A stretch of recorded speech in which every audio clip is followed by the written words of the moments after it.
Good afternoon. You are watching the Quik Pro, stop number 9 of the Samsung Galaxy Championship Tour. We're into round 1, heat number 9, with Italo Ferreira leading the Rookie of the Year race in 2015. Ace Buchan, a former champ of the Quik Pro. Also an exciting rookie from New Zealand, Ricardo Christie, ironing out this 3-pack. First place skips to round 3. That's what John Florence did in the last heat, turning in an 18.6 combined total. Joe Trappell alongside 89-year-old champ Martin Potter. And Potts, looks like we're going to get a quick start to this one. Ace Buchan locking in on the backhand. Pulls in, ends up getting clamped on the takeoff, and he'll end up with a little warm-up ride. You know, very dangerous conditions here at the moment because of the high tide situation. The barrels are not staying wide open. They're almost breathing, so they're wobbling and huffing and puffing, and what happens is if you're in the wrong place at the wrong time, that a ton of water just comes down on your shoulders and literally flattens you on your board, and I think that's what happened to Alejo. Let's hope he's okay. It didn't look too good for the knee, but these guys are warriors. If you just missed that, Alejo Muniz pulled into a closeout, was holding his knee, got out of the water, and now he'll be handled by our solid doctors on staff. Watching this. This is Ricardo Christie from New Zealand. Getting a couple of pumps, sets the rail, comes out clean, right into a bottom turn and a layback gouge off the top. Gotta love combos. That's what we look forward to when we come to the beach breaks in France. And barrel to start, and throwing a little dagger on the inside section. Combination of major maneuvers. Huge part of the judging criteria. Ricardo showing a little bit of that on his opening wave. Great start to the heat. And as they're all doing, Joe, bringing it all the way through to the inside, getting on that jet ski and back out into the lineup. So using that time just to recover, reposition, and get yourself ready for another bomb. Ricardo Christie has a lot to celebrate in his rookie year, even though he's not in a position to re-qualify at the moment. Big performances like at the J-Bay Open, battling with Joel Parkinson. Also a crazy one at the Fiji Pro. How'd you like this wave? Yeah, beautiful little barrel there, nice and clean, in and out, and then finishes off with a beautiful jam right there. I think he's been watching John in that last heat. Barrel to turn combo. That's a great way to start from him. He's got 2 goofy footers, so you might say he could have just a little bit of an advantage with those barrels on the right hand as sort of being the wave of choice. Ricardo's got to try and capitalize on that, Joe. You saw Ricardo Christie kind of come out to a sleepy start at Snapper Rocks. It was pretty small conditions for a couple of his matchups. But then he bounced back. We threw into a slab called the Box in West Oz and kind of slowed down Toledo's run for a moment. That was on Felipe's birthday. Got to see that he was really solid in epic conditions, especially in slabbing waves. And, you know, the more he's on tour, the more we get to know him. Asking about what he has on his home turf, and he really just says he's got a little bit of everything. He's got waves, he can make his own Chopu comparisons too. He's got slabbing rights, there's point breaks, reef breaks, and it's kind of how he became one of the world's best. Yeah, well, New Zealand definitely got a lot of variety there, and not too many crowds either, so I'm sure he's got a couple of sneaky spots that we can go and practice on. But yeah, the more time we see this man on tour, the better he's getting. It's, you know, it's kind of daunting for these kids. They, you know, work their butts off on the QS and find themselves on the CT, and it takes a couple of events to get that ball rolling, which he's done. I mean, he's had some great heats, but just not getting the nod. Well, some rookies have a different path to qualifying for the top 34. Ricardo had a couple of years where he lost major backing, and New Zealand would get together and donate money to kind of send him around the world to represent their country. That's why when you come to a venue across the planet, you'll end up seeing the flag waving proudly for the lone Kiwi on the top 34. It means a lot to those regions that have amazing waves to have representation among the world's best. You know, and we're seeing a lot more of it, aren't we? We're seeing a lot of different nationalities. Obviously, Japan starting to play a little bit of a part on the QS. So, you know, back in the 80s, we had a couple of Japanese surfers on tour, Suji Kasuya and Takao Kuga. And, you know, good to see Japan starting to get back in the mix. Brazil very strong right now. Europe playing a big part. Tahiti, I mean, it's starting to become an international game, whereas before it was kind of dominated by Australia and America. That's changed. Now setting up this peak is Ricardo Christie. He'll stall for the pit. Great line. It's going wide open. He gets shot out. There's another layback. Carve off the top. This time incomplete for the rookie, but he'll back up the 6.5. Remember, Buchan had the 1.0 before, and Italo still waiting for his first one to open up. Once again, we have the Jeeps are very busy today on the beach. Escort their competitors down to the lineup, and they'll take them all the way right back to the competitors area. John Florence did such an epic job in that last battle. Big barrels, throwing down massive nines, kind of reminding us why he's the defending champion. You know, I think he's going to be kicking himself up to trestles as well. You know, a second place there last year, lost in round number 2 this year to Glenn Hall. Made some big mistakes. I think he's trying to right the ship and get that ball rolling again, Joe. Let's hear from John Florence, who's just about to stand next to Strider Wasilewski. Yeah, John, nice surfing out there. Is Alejo all right? Actually, Alejo sprained his interior left knee, I believe. Pulled into that barrel. Is it pretty intense in the barrel out there? Yeah, it's a lot of water moving, a lot of weird warbles and stuff, but it's really fun. It's clean. You went out there, clicked right in. I mean, really just kind of a level above everybody today. It seems like your relationship with France and the beach breaks here seems pretty comfortable. Yeah, I love coming back here, and it's been flat kind of the whole time I've been here, and I was a little worried, but then when we woke up this morning and surfed this bank straight out, and it was just rifling barrels, and then guys have been getting barrel down there all day, so it's a lot of fun. You're one of the only guys I've seen surfing in trunks today. Yeah, I surfed in a full suit this morning, and the water's actually not too bad. It's just the air that's a bit kind of cold, and it's kind of late. My heat's in the afternoon, and so I wanted to wake up a little bit, so it's kind of a nice little wake up. Well, it looks like you were definitely awake. Great fun to watch. Everybody on the beach was enjoying it. I enjoyed it, and I can't wait to see you, on to round 3. Cool, thank you. Back to you, boys. Well, Strider, John Florence did a great job, but he also asked you about Alejo Muniz. Strider, did you see Alejo come in from the beach? Yeah, we did. Alejo came in, and basically what happened is his coach said that it was an interior strain of the left knee. What he thinks is when he pulled into the barrel, the front foot stayed on the board, and it kind of might have done the splits and bowed out the knee. You never know what goes on inside the tube. So he's back there right now with the officials and the media medical group, and they're taking care of him. And when we have an official word, we'll let you know. Thank you, Strider. And we're hoping that Alejo didn't do too much damage. Always fearless in competition. Muniz is always the first call-up as a wild card this season on tour. Unfortunately, couldn't back up the 910. He was on a roll, really trying to put pressure on John Florence towards the tail end. This is a dangerous situation for him as well, because the CT is not really where he's earning his points. So the QS is where he needs to be, and that's a couple of big events coming up towards the end of this year that he's got to be right and ready for. So fingers crossed it's not too bad, and he gets himself ready for Hawaii and requalifies. So we'll keep you posted on Alejo's knee that we're a little bit worried about right now. He's sitting number 4 on the qualifying series at the moment, so with a few crucial QS 10,000s remaining on the schedule, as we'll be finishing up with the Vans Triple Crown once again. 21.5 on the clock here. Last of Ricardo Christie at 3.0. You see Ace Buchan looks, lets it go. Italo Ferreira is going to open up. Pulls in on the backhand. He looks to straighten out. He'll avoid the wrath of the closeout section. But after a serious wait for his opener, it's not going to be much. And he'll have to start from scratch here, Potts. Yeah, around about 9 minutes. Italo wasted, but it's difficult out there, Joe. It's not easy. I mean, we've seen a lot of guys come up short. We've seen a lot of really small 2-wave totals. These guys are the best in the world, so you can only imagine how difficult it really is out there.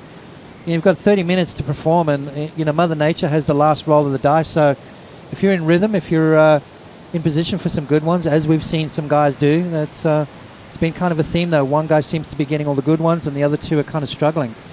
Yeah, very interesting to see how one surfer can just master a lineup that's changing quickly with these tides that are so stretched out here in Europe. Ricardo Christie's been that guy for a moment. Not huge scores in the X1 range, but started off with a barrel, coming in at a 6.5. And remember, Ace Buchan has had some great success this season. He's made the final series at select events. He's able to feature his backhand once again at the J-Bay Open. But he's coming back to France, a place where he won his first ever championship tour win back in 2008. Yeah, against Kelly Slater. So that was a huge win for Ace. Speaks French as well, so loves this part of the world. And today out there right now, they're pretty tricky for the goofy footers, that's for sure. Riccardo Christie, as you said, started well with a 6.5. He's got to make sure he keeps that ball rolling, though. I've been loving Ricardo's heats this year. We mentioned his heat in West Oz of the Box, also the J-Bay Open, but also the Fiji Pro, setting up his backhand at Cloudbreak. He was so fun to watch even in the free surfs. Kelly went on record saying if he had a fantasy team, he'd be throwing Ricardo on there. He was getting to see him surf a wave like that for the first time, and he was really impressed with his instincts at Cloudbreak. It's kind of a shame these guys get one shot. Obviously Cloudbreak not a place that a lot of them have had a lot of experience at, so kind of learning on the fly. As soon as they get there, working out boards, working out lineups and situations. Obviously Ricardo dropped some bombs in this heat, a couple of big 9-point rides. I mean, look at the timing, the positioning. I mean, this kid loves the power. He loves big gnarly waves, and give him another shot. I reckon he could go a long way. As we see the form that he had in the early stages, we started seeing him put together some of the biggest numbers of the season, picking the right waves, showing how much power and control that he had on his backhand. It was such a tight clash that he had with Jeremy Flores in that event. Then he went down to Rio de Janeiro, had some huge clashes out of the gates, took down some of the biggest names in front of a crazy crowd. Oh, how was that crowd? Yeah. That was one of the craziest things I think I've ever seen. But, big ups to Riccardo Christie. I mean, the year's not over for him yet. He's got a couple of more events to go. Let's hope that he can shine. As we remember, he took down a couple of previous event champions in Rio, Jordy Smith, also Adriano de Souza, who was definitely had the crowd on his side. So he was able to silence that noise. Stays pretty happy-go-lucky behind the scenes. We talked about how some of the world champs, guys like Joel Parkinson, love taking his whole family on tour with him, while Riccardo Christie does the exact same thing.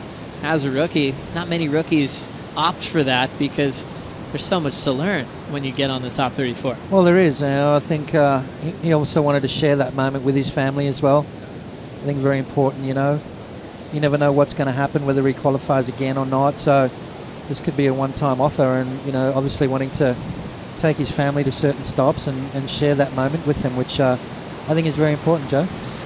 Definitely is, and that's what Christie's been doing this whole year, keeping that theme solid. 17:20 to go. He still has the lead. Italo just counting a 1.83. Battling into this one is Ricardo once again. This wall stretching out, a huge cavern to pack on the takeoff, and that end section's going to clamp on him and take him down. Christie was looking to better a 3.0. Is there any way he could have made that thing, Potts? Well, I'll tell you, he's right there, that's for sure. Kind of hit that whitewater section and went sort of, that whitewater really did affect the board. You lose a lot of direction, a lot of bump and lump inside that tube rod. So Ricardo not being able to manufacture an exit.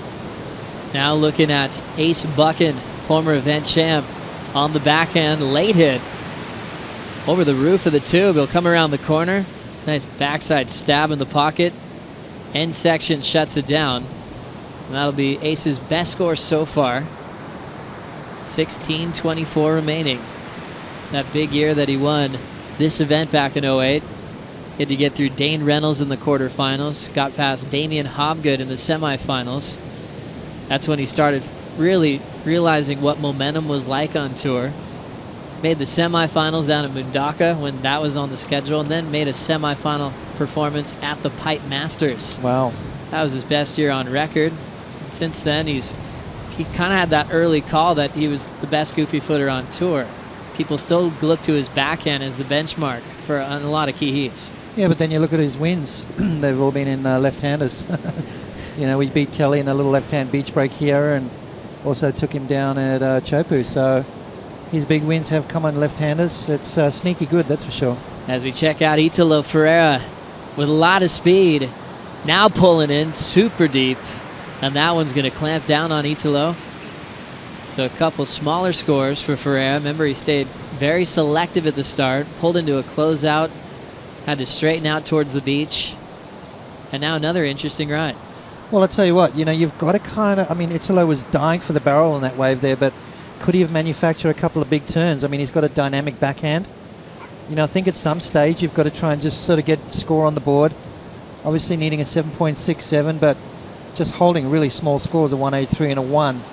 Ace Buchan a 4.33 for 2 backside manoeuvres. So I think at some stage you've got to just go, you know what, there's no barrels out here. Let's get some turns on the board. Let's just get some points going and get myself back in the heat.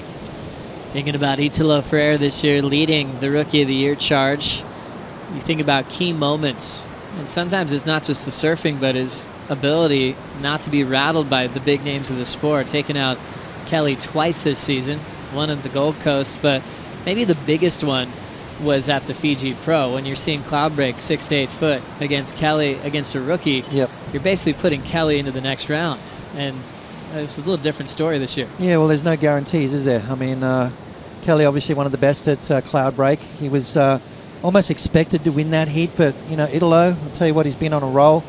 Made it quite clear that he wants to prove himself in the big gnarly waves, and he's done exactly that. Quarterfinals at Chopu, quarterfinals at cloud break. He's got one more big challenge left, which is Pipeline. I don't doubt this kid. I think he's definitely the real deal. I think he's going to be around for a long time. And his rookie year on tour, he's in the top 10, so he is definitely no slouch.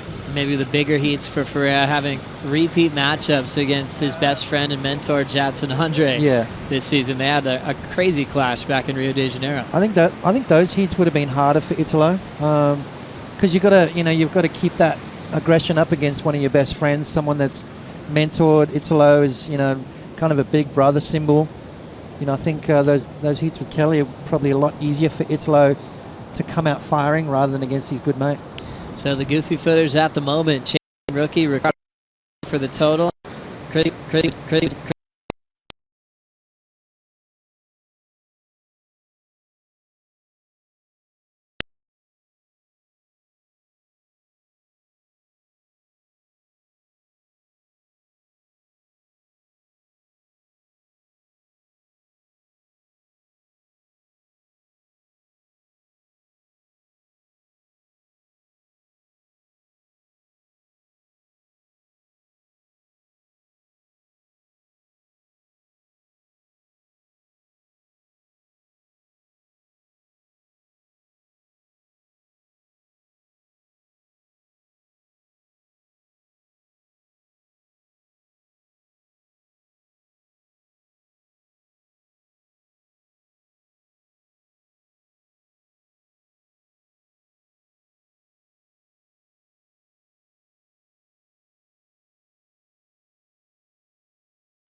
Welcome back to the opening day of competition of the Quik Pro France. Just the third day of the waiting period. We have plenty of time. Remember, we still have the Roxy Pro on standby.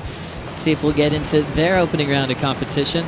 Commissioners are always meeting, basically heat after heat, to see how they're going to plan out the day according to tides and swell.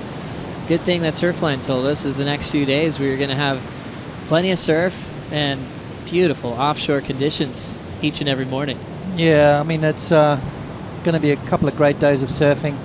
I also heard little whispers in the wind of round 2 of men's been on hold as well, so obviously, as you said, the commissioner's keeping a close eye on things, and I think if it stays the way they are, we may see round 2 of men hit the water as well. Before we had this commissioner system on tour that was introduced last season, we had surfers reps, guys like Ace Buchan, who's in the water now, that would really try to represent the feeling of the whole tour with when they wanted to surf, talking about locations, and also trying to speak from the surfers' behalf.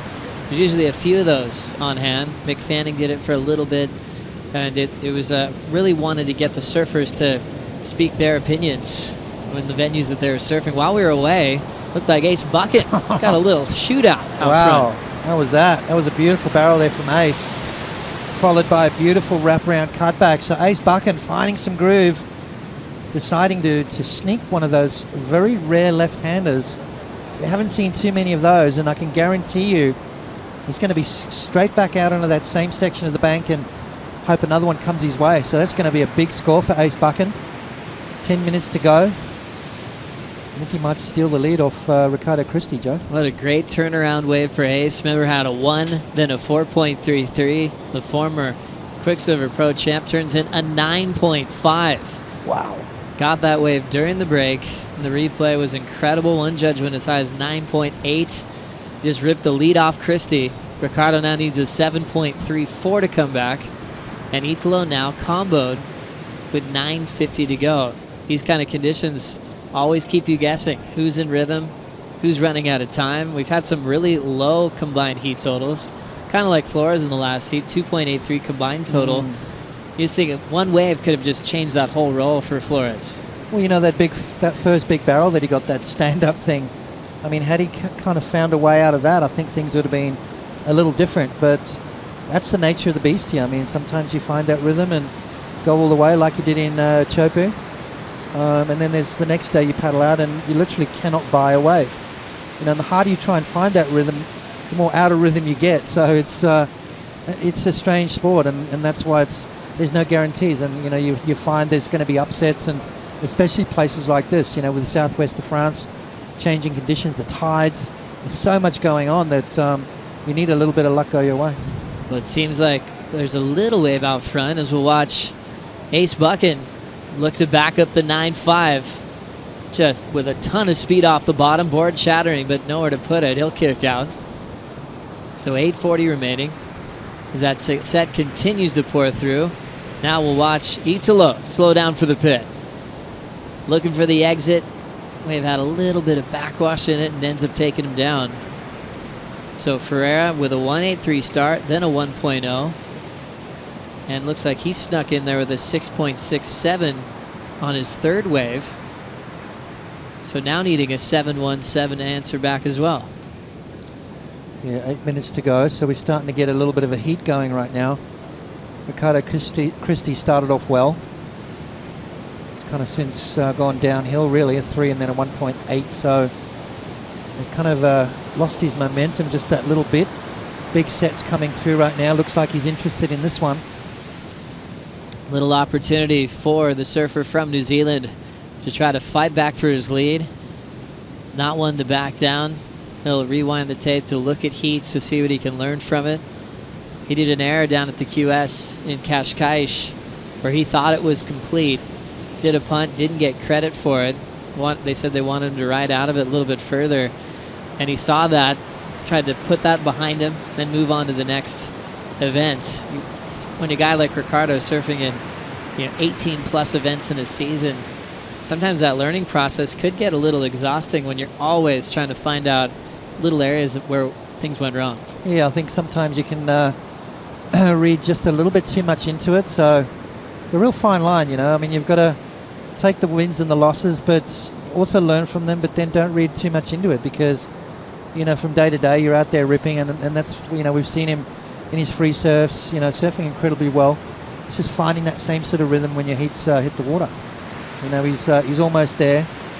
He only needs a 7.34 in this situation. He's got 6 minutes and 40 to go, so you can't give up just yet. Got to keep swinging and fighting and trying to manufacture a win. Well, Potts, we have a lot of situations on tour where you can make great comparisons as we get back to this one. Italo Ferreira knifing that first section. A little carve into the pocket. 2 turns so far to the inside. Jams it off the lip. Great flow and form. Jams it off the top, times the backwash, and now we'll just redirect on a challenging oncoming section. That'll take him down. Gets rid of a 1.83 there. Ultimately needed a 7.17. Remember, the 9.5 that we'll make the comparisons to is for a frontside tube from Buchan. Now deep on the next one is Ricardo Christie. Super deep as he packs another big closeout section. It's going to be an interesting score right here. I mean, that's Italo Ferreira.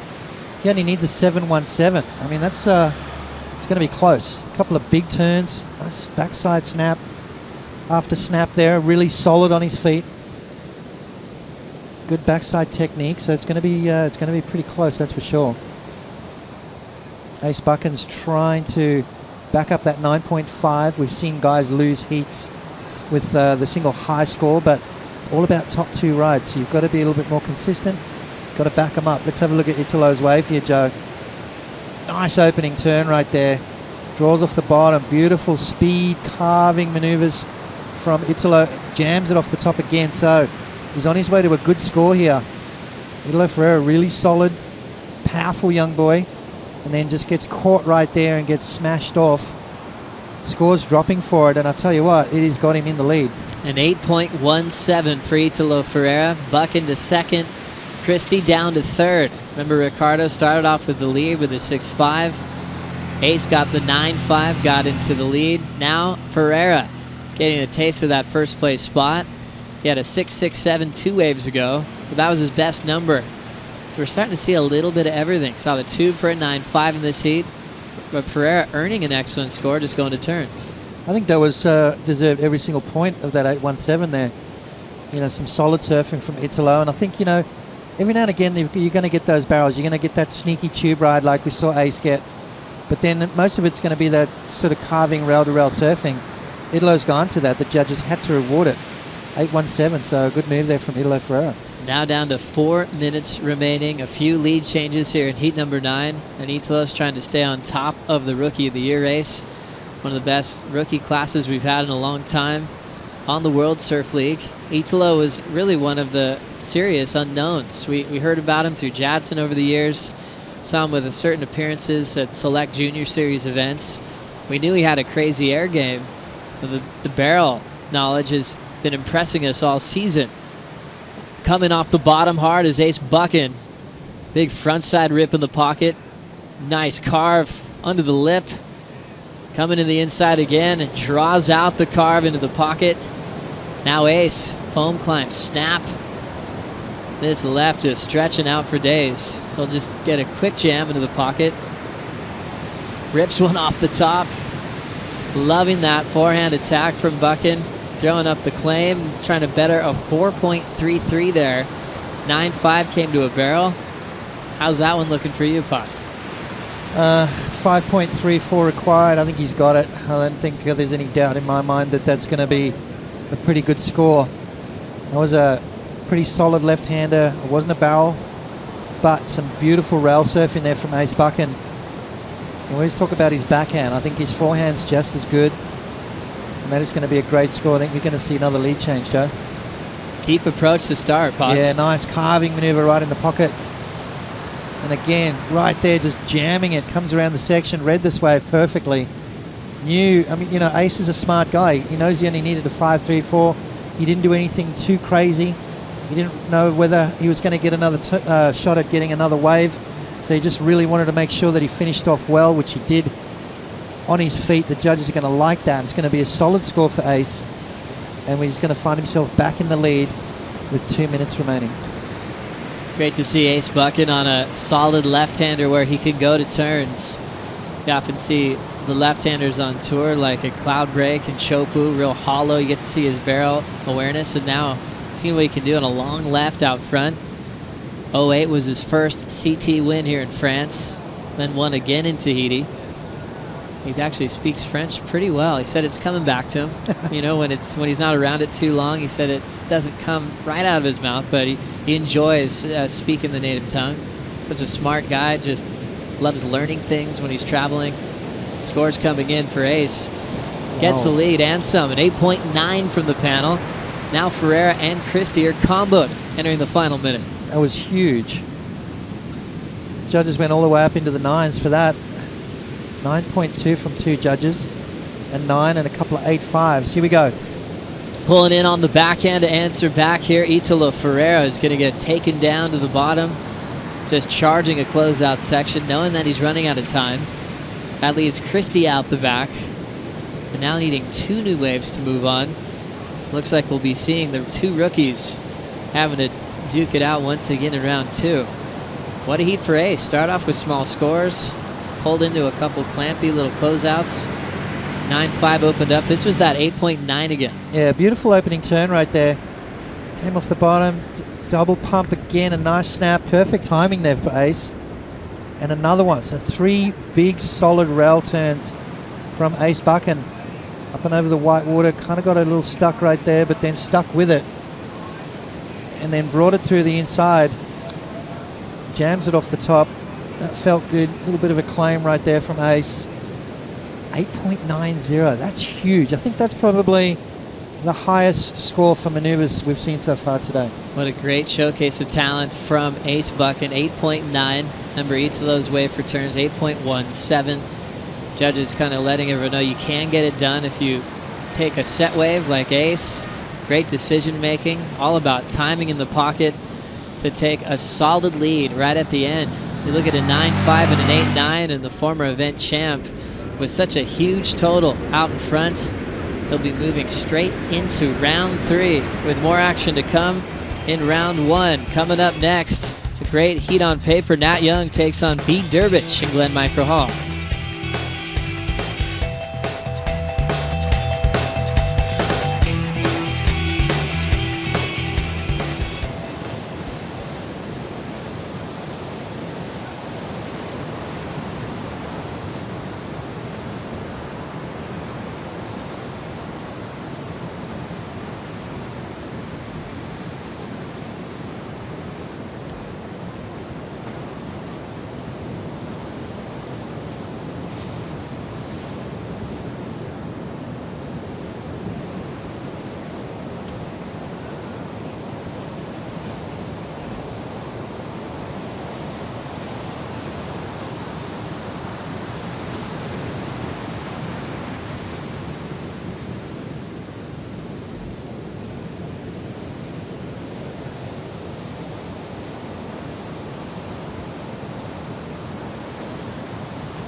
Always love it when the Quicksilver Pro comes to town here in the southwest of France. We're only in the first round of competition. Heat number 10 features a couple of goofy footers, Nat Young and Glenn Hall, taking on the regular footer of B. Durbich. B. Durbich has the most trophies on his mantelpiece, former pipe master, former Triple Crown champ.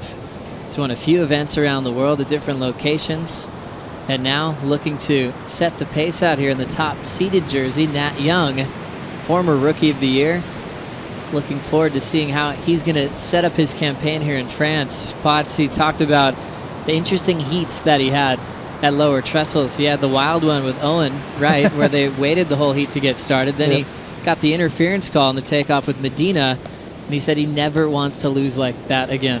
Yeah, or win like that, he said as well. It's not how you want to play the game, you know. I think, especially at trestles, because it was a bit slow, we saw a lot of those heats where they just were on the hassle right at the beginning. We weren't seeing a lot of surfing to kick things off, so let's flip that coin. That's right. That was one of the ideas that was coming up. Flip the coin for the priority. As we see Nat Young pull into a closeout, that'll get priority started. Just a couple of minutes in, we do have Peter Mell checking out the equipment. Do you know what Nat's going to be riding in this EP? Yeah, I do. He's actually on a 6.0 rookie, Rook 1.5. That's boards that he's been riding pretty much all year round. He's got actually 3 of them, and they're all very similar. 2 short boards at 5.11. He's on the 6.0, giving that extra inch. You know, I guess it's pretty meaty out there. You know, 18 and 5/16, or 5/8, sorry, and 2 and 5/16. You know, and I think it's kind of tough to make that decision. It seems like they're kind of going back and forth, most of all the athletes, in regards to riding a short board or just a little bit of extra length. I mean, always, Potts, you know as well as I do, a little extra foam is always good when we got, you know, if I was going to be coaching these guys. But a lot of guys, they do that, go to their short boards. They just feel confident, you know, and they'll sacrifice that extra paddle just to have that kind of extra vibe of being stuck to your feet. But again, Nat on the 6.0 from Santa Cruz, so you figure he likes that extra foam and knows how to use it. Very cool, Pete. As you look at Nat's boards, you're always checking out his equipment. Have you noticed big changes in his equipment the last couple of years, or does it look about the same? Yeah, it's pretty similar, but what he's doing is dialing in his boards for each venue, right? So he's got his J-Bay quiver. He brings his own here. He brought all his round tails. You know, they're all very similar rockers with the Rook 15 or Proton, but he'll adjust the thickness a little bit, and he'll adjust the tail templates. This one's a round tail. I mean, these beach brakes, hollow, love to have that round tail design, sticks to the wave a little better, and ultimately it kind of lengthens those carves. You know, so he's dialing in equipment, as all of these guys do. Even Slater for the best, all those guys will dial in equipment for the spot. And ultimately, Roundtails seem to be one of the go here. Thank you very much, Peter Mel. Hopefully you'll find some more boards for us throughout this matchup. That was board for Nat Young, and Pete's on the case. Working out equipment is so important, and it really never ends, Potts. I mean, for you, finding a magic board doesn't stop there. You're always looking for the next thing, and it continues on for a career. Yeah, I'm still looking for those magic boards, Joe. It never stops. I mean, you want to be on the good board, and once you find one, especially with these guys, you want to get a bunch of them made as close to them as possible. With the technology they've got these days, it's a lot easier to get your board replicated. Here we go. Let's have a look at this wave right now from Bede. He comes flying out of that right there into that beautiful wraparound cutback. So Bede's going to be looking for the barrel, and you can guarantee that Bede finishes his waves off. This guy makes very few mistakes. One of the toughest competitors on tour. As you said, Joe, he's won pretty much everywhere around the world, so he knows how to get the job done. Also, Micro on the left to start, Potts. Yeah, Micro looking for the barrel on the left there. He was watching Ace, very good friends with Ace Buchan, so obviously both guys sat there and decided that this is going to be our little section of the bank. This is what we've got to do. Ace Buchan, obviously, with that huge 9+ ride. Glenn Hall's going to take a page out of his book and try and emulate that kind of performance and try and get a win here. Well, Glenn Hall, even though he's just had really a couple of seasons on the championship tour, this being his true full year, being a wild card after injuring his back in that rookie season a couple of years ago, he's really comfortable in Europe. He has his wife here and his kids hanging out, but he reflected back on the days when he'd just get a big RV and go to all the contests. He'd try to do as well as he could to get some prize money and get on to the next one, as we see a couple of free surfers out there. Getting a little close to the action there, aren't they? That's right. Guys on a huge board. Talk about foam being your friend. I was talking to Melon the other day in the lineup. He's talking about volume. He's like, well, foam is your friend until it isn't. Because these guys are trying to perform and find that balance. You want to have a lot of foam to enter, but he still doesn't want a ton of volume that's going to hinder what he can do with high performance. Well, I think what you've got to do, what I try and do, is get that foam in the chest, just under your paddling. So you got a good paddling sort of board, but then keep the rails nice and sort of pinched, almost turned down a little bit. Talk about foam being your friend. That is Mr. Tom Curran there. He likes the big boards. That's right. Out there in a pair of boardies. Thought we recognized that style. 3-time world champ. He was on the Dawn Patrol the other day talking about the reverse V surfboard that he was able to ride with Morris Cole way back in the day. Turned in some iconic shots. That one by Tom Survey. That backdoor during the cutback. Some people saying the best photo of all time. 3 world titles starting back in 1985.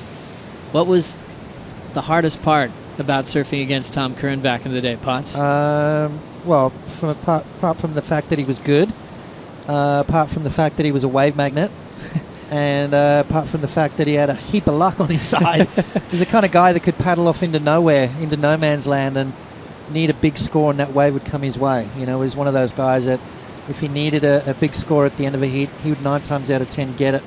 I watched him against Robbie Bain in a contest at Grand Plage in Biarritz there, where there was 2.5 minutes remaining and he was comboed, and with about 10 seconds to go, Robbie Bain found himself comboed back. So Tom Curran had that kind of ability, and it was really frustrating. Unbelievable. When you look back in history with Tom Curran, usually pushes a lot of that success aside from him. I remember Rob Machado one time said he got to visit Tom Curran's house up in Santa Barbara. Next thing you know, he sees a plant in the backyard, and it was growing out of this pot. The pot was a world title trophy from way back in the day. Yeah, those kind of things didn't mean that much to Tom, He just loved riding waves, and, he was very, very humble human. He was always quick to deflect the accolades, and, everyone was trying to give him props, and he just didn't like to accept them, but he'll still go down as one of the world's best, that's for sure. 3-time world champ, and I guess he's allowed to kind of surf close to the area. As you see the number drop in for Bede Durbridge, an 8.10. That puts him out front. Glenn Hall opened up with a 4. Nat Young, a 1-point ride with 22 remaining. Durbridge looking to get some momentum towards the back end of the year, as we see Nat Young now choosing his backhand weapon. Going to turns to start, straight up vert on that first section, and he'll have to step off. Speaking of goofy foots, Ace Buchan won the last heat, and he's with Strider Wasilewski. Thanks, boys. Yeah, Ace Buchan having a great heat, kind of getting a slow roll, but then you found some really nice waves. Yeah, we were just chatting before this, and I thought high tide was kind of going to kill the swell a little bit, but definitely that new swell showed up, and there was a lot of energy in the water out there, and the winds just backed off, and these afternoons are some of the things I really look forward to about the tour, and to be able to surf waves like this is so fun, and obviously this morning it was pumping, and I was just hoping, I had low expectations. High tide, afternoon heat, you can kind of expect anything. So to get to surfing waves like this was really great. You went, to the forehand, did some big turns and got big scores. Were you thinking that before you went out? I just wanted to be prepared for anything, France is the kind of place you really got to surf what's in front of you. You kind of can't go out there with a preconceived idea of what you're going to do a lot of the time, because it changes so quickly with the tides. And I managed to just find my rhythm without priority. I had a few little options where I wanted to sit, and managed to find a couple lefts, which was kind of rare because they've been rights all morning, but I was stoked to find those lefts. Well, that was nice to get those waves under your belt. While you're sitting in the water, you can definitely see the swell picking up. Can you feel it coming in? Yeah, for sure. You can see it coming up the beach now. Like people are getting swamped by those little double ups on the shorey, and hopefully it hangs in there. It looks like we've got a pretty good forecast with some maybe challenging winds, but right now it's just picture perfect autumn in France, and I love it. This is why I love coming here, so it's good fun. Well, congratulations on moving through. Can't wait to see you in round 3, Ace. Cheers, mate. Thanks. All right, back to you guys. Thanks, Strider. Ace Buchan, former champ here at the Quicksilver Pro, back in 2008. Since then, he's returned to the final series one more time, made the semifinals a couple of years later, and trying to get back to that feeling of being on a podium. You know how hard it is to win an event at this level. Nat Young's had a few opportunities. After his last final he had at the Fiji Pro, losing to Medina, he was heartbroken. He knows how much hard work goes into making a CT final. As we see, B. Durbich. Nice, healthy-looking backside hook. Didn't have a whole lot left after that big turn, Putz. Yeah, it was just a quick little wave there for B, trying to back that 8-point ride up 19 minutes ago. So time is flying by. You can't afford to sit around too long. You heard Ace talk about a very important fact, and that's you got to surf what's in front of you. You can't go out there with an idea of what you got to do. It's about adapting to the conditions and making sure that you make do with what comes your way.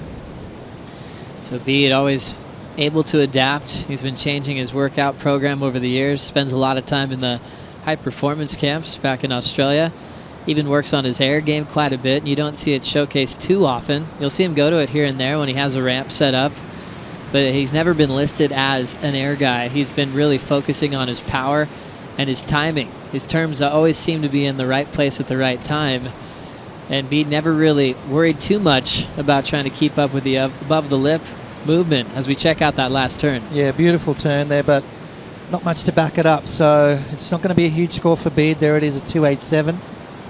So he's got his 2-wave total right now. Nat Young needing a 7.91 and Glenn Hall needing a 6.98. So it was a little bit of a slow heat right now. We saw last heat Ricardo Christie get out of the blocks quickly, but then he kind of fell into a bit of a hole. Ace started slow, finished strong, so there's a lot of different ways you can win out here. Watching Bede out the back wearing the blue jersey. Chose number 33 for his career on the championship tour. He had so many years where he was called an underdog. Even when he was in a top 5 picture, always seemed really tough for Bede to really shake that name that he was tagged with at the early part of his career. Well, yes and no, I think. I mean, yes, he was probably the underdog when he'd come up against the likes of Mick or Joel or Kelly, but then you talk to those guys and they'd prefer to surf against each other than him, because he was the kind of guy that was going to not make too many mistakes. He was always going to get his scores and put the pressure on you to have to perform. And I think that was Bede's forte, was the fact that he was, always on the good waves. He was never going to make too many mistakes. He's very tactically sound and a really tough competitor. You see Bede when he was in those kind of top 5 picture years, he had key heats that probably helped other guys win world titles by taking out their rivals along the way. He's made so many CT finals, was able to accomplish a few wins. Brazil, also at lower trestles back in the day when there's this Australian domination. And then the Pipe Masters at solid conditions in the early rounds, and the final was settled in small conditions at Off the Wall. That year he's able to also take a Triple Crown title. As we watch Glenn Hall, late takeoff, he'll pull right in on the back end, doesn't get barreled, now looks to straighten out on the closeout section. Not a whole lot of room there for Glenn. Wow. That was a very tricky wave to ride, wasn't it, Joe? Big drop on it. And looking for the barrel, but just never really eventuated. It's interesting, when you were talking to Ace about how he said that new swell's kicking in, so there's a different kind of energy out there right now. That's good to hear. Love all this opportunity we have this week. As we know, in pro surfing, sometimes you're as good as your forecast at times, the way it feels for a contest director when they're relieved with a lot of opportunity and options, especially when you have two big events, Quicksilver Pro and the Roxy Pro, to work out through the waiting period. Let's see what happened here to Micro on this decision. Yeah, look at that late drop there as he draws down, grabs the rail, trying to get in the barrel there, but kind of ran away from him. So that wave's kind of sort of going to be nothing really for Glenn. Nice, solid ride though. That would have felt good, but it's not going to equate to points, that's for sure. Just a small score, lock it in for him. 15 minutes to go, back to the drawing board. So you see Glenn Hall needing a 6.98. Opened with a 4.0 on that left where he's hoping to get barreled on. Now at the 15-minute mark. Been watching Micro for a long time. He spent about a decade on the qualifying series. Finally made his dream come true. Started just finding that winning feeling. Won in Bolito on the QS. Won an event in China. And just kept on winning. And right now he's just trying to finish off strong on the championship tour. 14:40 remaining. And Bede still has the lead. Nat needs a 7.91 for first. At the moment, let's now send it to the desk with Chelsea and Rosie. Thanks so much, Joe. Rosie, we've had such an incredible start to the day, and it just keeps getting better and better. But one of the things we keep talking about are the conditions. And for people who are just joining us or who haven't been to this part of the world before, how tricky is it out here, and what do you need to do to get those excellent range scores that we have been seeing? We've definitely been seeing some tricky conditions out here this morning. I think, when you're having a look at it and you have that broader spectrum, you're seeing waves all over the place. But to track those waves down and really make the most of the opportunities, I mean, the guys that are able to adjust to these tricky conditions are really coming away with some great scores. Speaking of which, Gabriel Medina is one of those guys. He had Heat 7 against Matt Wilkinson and Dusty Payne. He actually won his first ever event here on the CT in 2011, and he took another win today. Exactly. You just see that experience paying off. Those guys that really walk on the sand and can, replay those emotions of taking out events. So you see Gabriel Medina with beautiful maneuvers. He was talking about how he actually skates as a natural footer, and that's why he's so comfortable doing those moves, because he's so adept at going switch foot. So, he just has that placement and makes it look so easy, as well as John Florence. I mean, he made it look so easy with almost iconic moves like that. And it's so hard, to not talk about what a great performance John Florence had. He walked away with an 18.60, but the story of this heat was actually the loss of Alejo Muniz, who actually got injured. Yeah, we saw Alejo, he's in a lot of pain, actually getting, taken up the beach after getting clamped down in a barrel. It looked like his knee was really starting to bug him there, so he's getting medical attention. We'll have a further update on him later in the day. And it was so nice because the first thing John said after he won was, "How is Alejo?" which just goes to show you the friendship here on tour. Moving on into Heat 9, we had Ace Buchan, Italo Ferreira, and Ricardo Christie. This was such a great heat to watch. I mean, these three guys are probably the nicest people on tour, and Ace Buchan just continuing his role from lower trestles at the Hurley Pro and just marching straight through. Ace, another former winner out here. He won this event back in 2008, and no doubt, relying on those experiences. He was saying that he really looks forward to afternoons like this in his post-heat interview, and he really made it a lot of fun to watch during this heat. Definitely, and another guy that was a standout rookie on tour, Italo Ferreira. He's hot on the heels of taking out Rookie of the Year for 2015, so he's just wanting to continue with that form. Well, that was such a fantastic recap, Rosie, and we're going to send it down to Pete, who actually has our commissioner, Kieran Perot, for more. But before we do that, I guess we've got a little bit more going on here in the water. Yeah, exactly. I mean, Ace Buchan just finishing out that heat, like I mentioned, able to rely on that experience of 2008. And, he's kind of in that position for requalification, so Ace really needs to bring out those big results to get him on tour for 2016, and he loves these pressure situations and doing so well. Well, a start like that is definitely moving in the right direction. As I mentioned, we are going to send it down to Pete, who's got an update with our commissioner, Kieran Perot. Yeah, thanks, Chelsea. So, Kieran, we are in Heat 10. We've got 2 more heats left in this round. Kind of want to know what we're going to be doing for the rest of the day. We're going to go straight into men's round 2. We're going to try and get as many heats as we can. Somewhere between 5 and 6 will be the end of the day. And so we're not going to move anywhere. I mean, ultimately, we're at high tide now, and it's going to start draining. We've got new swell. I mean, you're expecting conditions to hold over there on that same bank? We're hopeful. I mean, the forecast is for that wind to stay offshore or pretty light and variable, even if it does switch around. And that can usually mean that it'll be clean enough even through some onshore. The swell is building. We can already see that on the buoys, which are about 6 hours away. And we can see that in the ocean even. There's a lot stronger lines coming in now, and that's helping it to get through that high tide. And I think it's going to be incredible as that tide starts to go out later on. Well, you've made good calls so far this morning. So there you have it. We are going into men's, no Roxy Pro today, but ultimately we're going to finish out the day all the way till sunset. Loving that. A Wow. great call from our commissioner, Kieran Perot, and Pete Mell. You can tell how excited he is. We're going to max out the day today as we check back in with this lineup here in round 1, heat number 10. It's B. Durbridge, former pipe master, jamming it under the lip. Looking for a closeout section. He'll throw that finish away. 2.87 was what he was trying to build on to strengthen his lead. Remember, this is heat 10 of the opening round. We still have 2 more heats to go to finish this first round, and we will turn this opening day of competition into elimination day. Wow.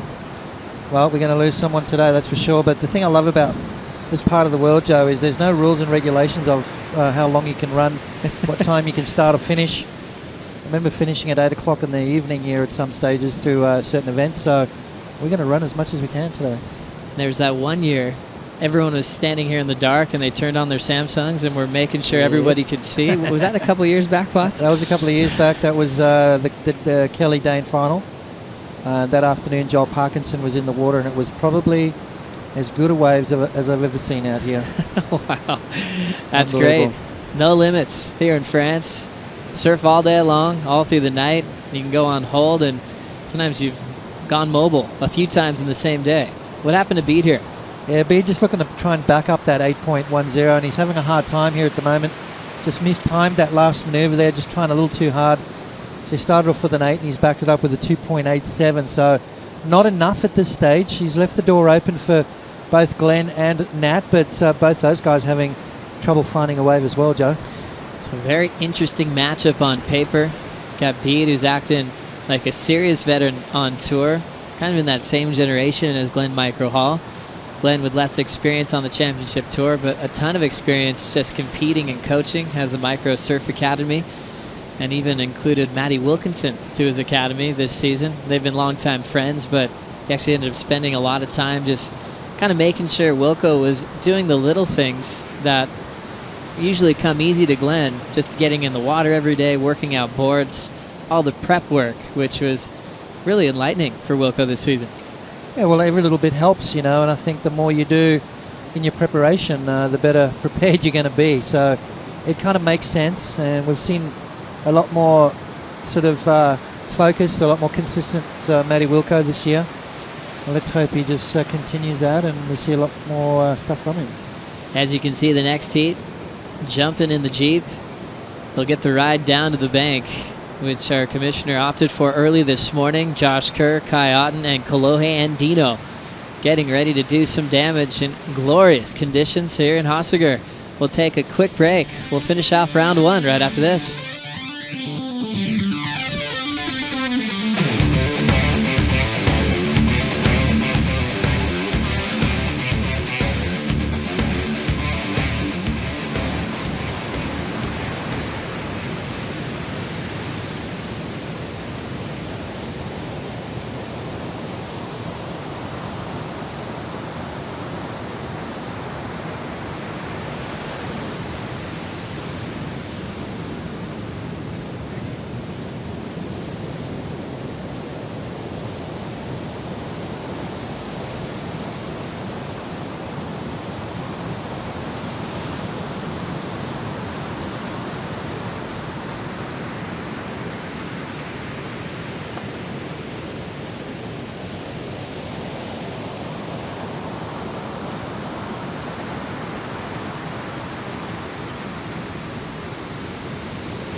Welcome back to the Quiksilver Pro France, the 9th stop of the Samsung Galaxy Championship Tour. B. Durbridge taking on Glenn Hall and Nat Young in a non-elimination round, but we will be making eliminations for the men later on today, starting with round 2 matchups, which will start to get stacked up on worldsurfleague.com. You can open that up and set your clocks to the key heats that you want to watch before we end the day. Conditions have stayed so gorgeous from sunrise, and looks like we'll be watching the sun go down a few heats from now, Potts. Yeah, from sunrise to sunset here in the southwest of France. One of those afternoons Ace talks about that's just a pleasure to be a part of. Pumping conditions, it's just going to get better as well. Once that tide goes out, we're going to see epic conditions. We're going to see these guys just getting absolutely barreled. Some of the best in the world, so don't go anywhere, that's for sure. Well, looking at 5:45, I love when we just get interesting mixes in the opening round. Surfers from different parts of the world. Starting with Glenn Hall. He obviously has a lot of strengths, being a member of the top 34. What are you seeing as Glenn's serious strengths being on this level of competition? Well, I think he's just such a solid competitor. You know, I think he's got a real smart head on his shoulders, so he doesn't make too many mistakes. You know, he's got a great front side. He's got a beautiful backside attack as well. Let's have a look. Here we go. Pete Durbridge locking into a hollow section. Just a brief cover-up. Off the bottom, nice little top turn to set up a little combination on the inside. He still had a 2.87 to improve on. So doing a little bit of fill-in work to get the job done. You can see the way he entered that wave, Potts. He was hoping to get a stand-up too. Yeah, exactly right. I mean, this has been a very challenging heat for all the competitors. I mean, look at Micro. His biggest score is a 4.0. Nat Young, 3.07. So, I mean, these guys are some of the best in the world. B. Durbridge has found 2 good waves. An 8.1 to kick things off, and then this one to back it up. So he's going to better his 2.87, and he's going to extend his lead. Great form and rhythm from B. Durbridge. Always so consistent. Another surfer that's always reliable to put up big scores. He had a couple of years where he started getting critiqued as a possible slump.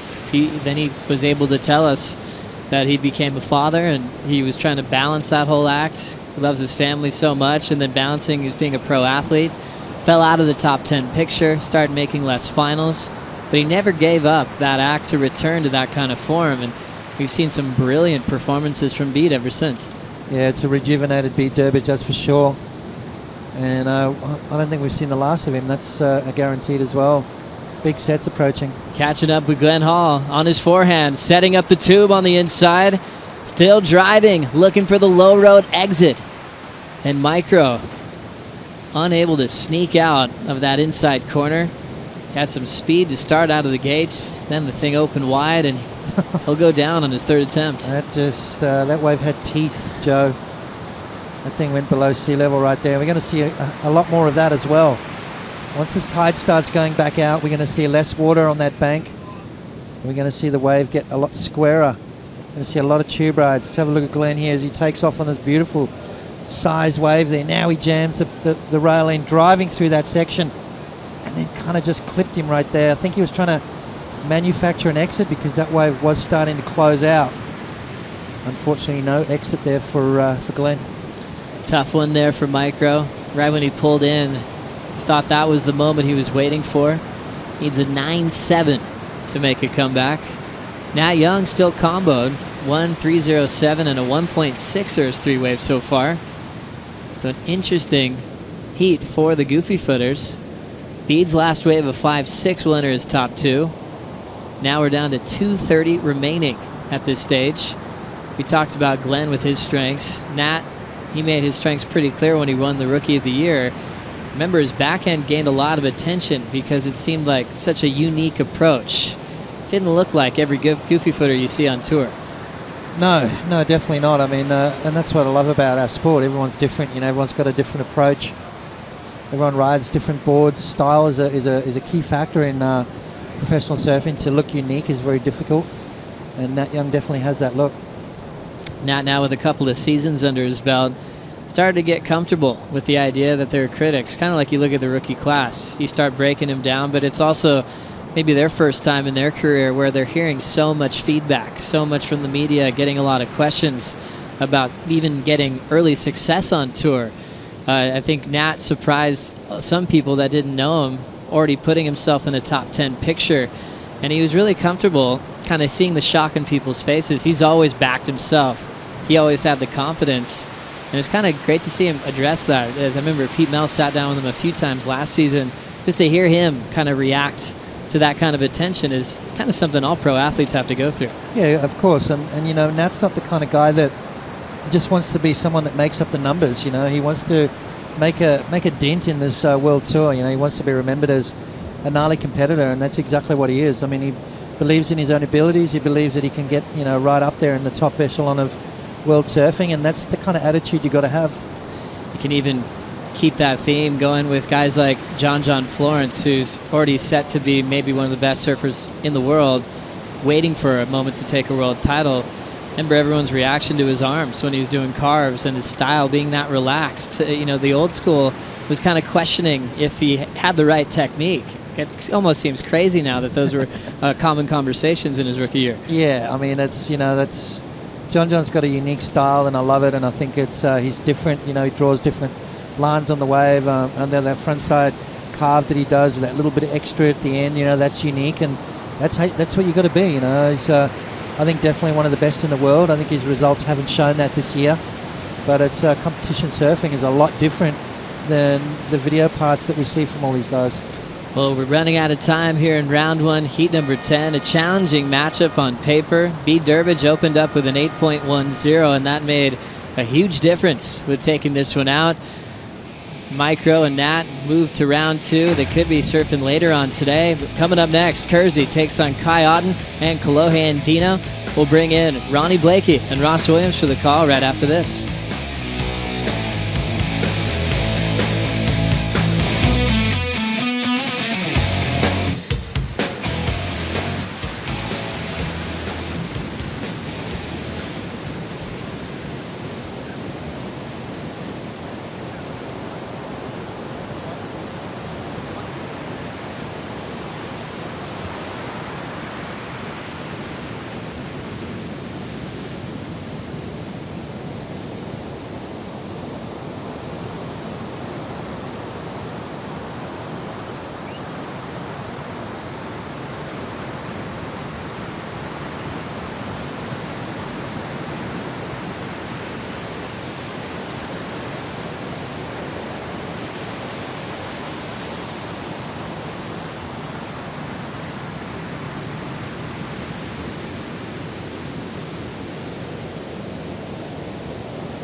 Welcome back to the Quicksilver Pro. We are into heat number 11 of round one.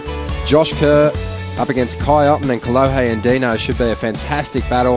Of course, Kolohe and Dino coming off the back of a QS victory. He shored up his spot on the CT for 2016. And now he can let it all hang out. He can really attack these waves and go for broke and chase down some big results in these last three events of the year.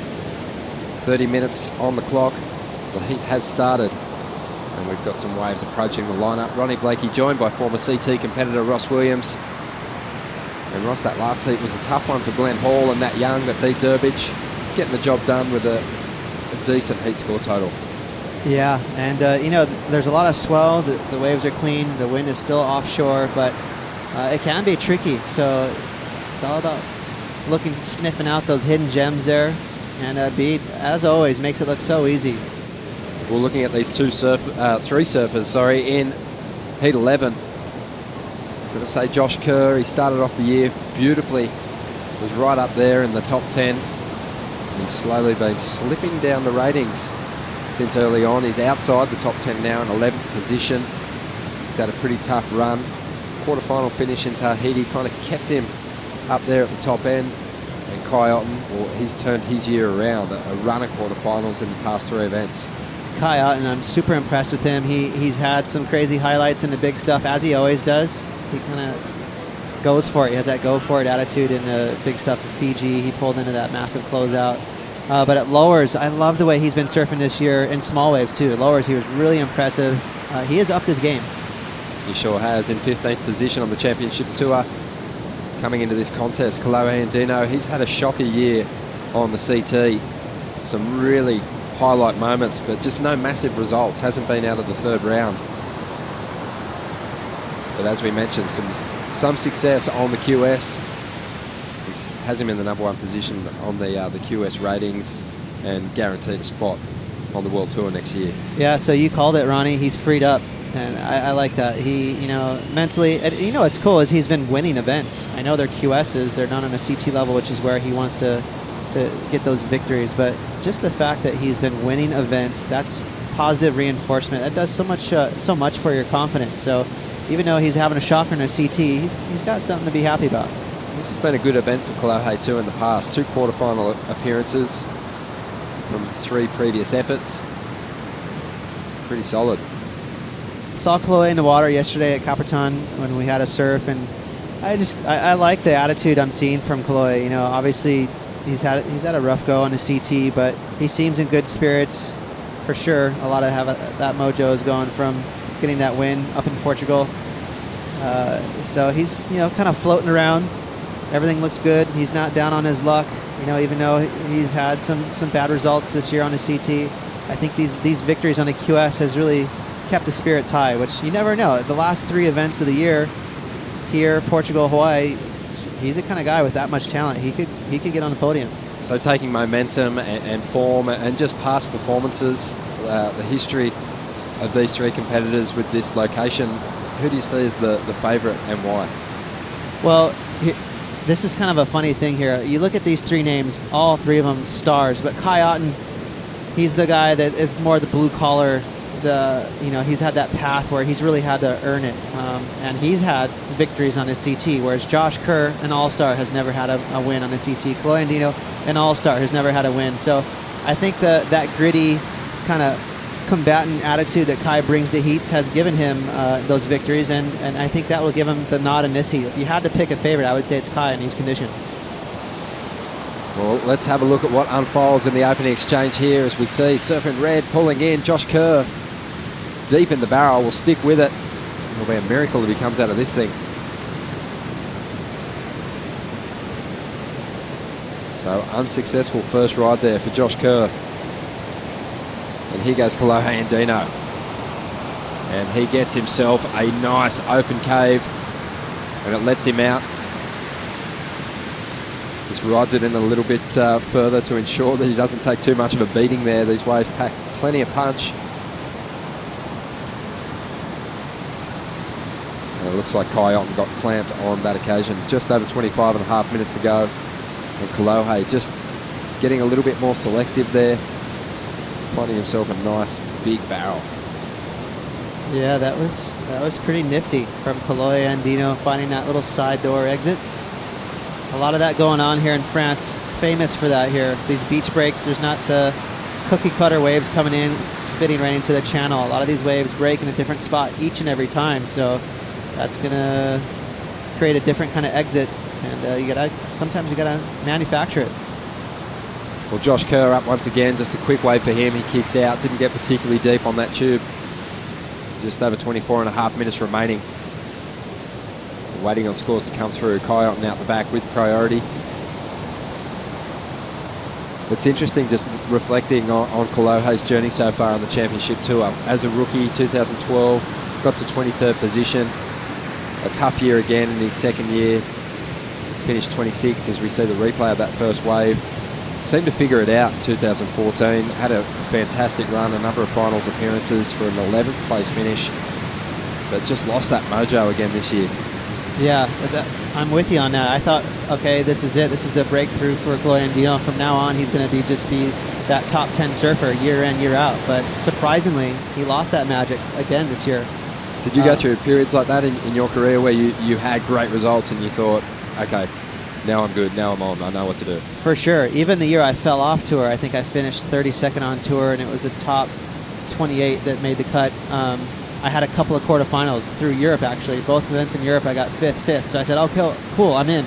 But the kind of career I had, I was very volatile. And then I got 33rd in Brazil, 33rd in Hawaii, and next thing you know, I fell off the ratings. So, mentally, it just really wears on you. When you have inconsistent results, it's stressful. And Kalohe, well, he turned it all around at the Billabong Pro, the last QS event down in Portugal. And just really looked to be surfing with a lot of confidence. I think anytime they CT surfers step back into the QS, it gives them the opportunity to really, I think, just show their level. Yeah. And Kalohe did that. He dominated the contest. He did. He dominated it. Pretty solid performance from Kaio Ibele, too, who looks like he's pretty safe on the QS ratings. I'd love to see that heat prior with the air wind, both those guys boosting a couple solid punts. So, cool event there. I know they had to grind through some tricky conditions, but they milked it. They got the best of it. Yeah, Kalohe wasn't backwards in letting everyone know just how happy he was to firm up his position for 2016. And we're expecting a big performance from him in these last 3 CT events now. 22.5 minutes remaining. He got a 6.83 on his first wave, and he's taken the early lead over Josh Kerr and Kai Otten in what is a really strong heat. It's a tough one.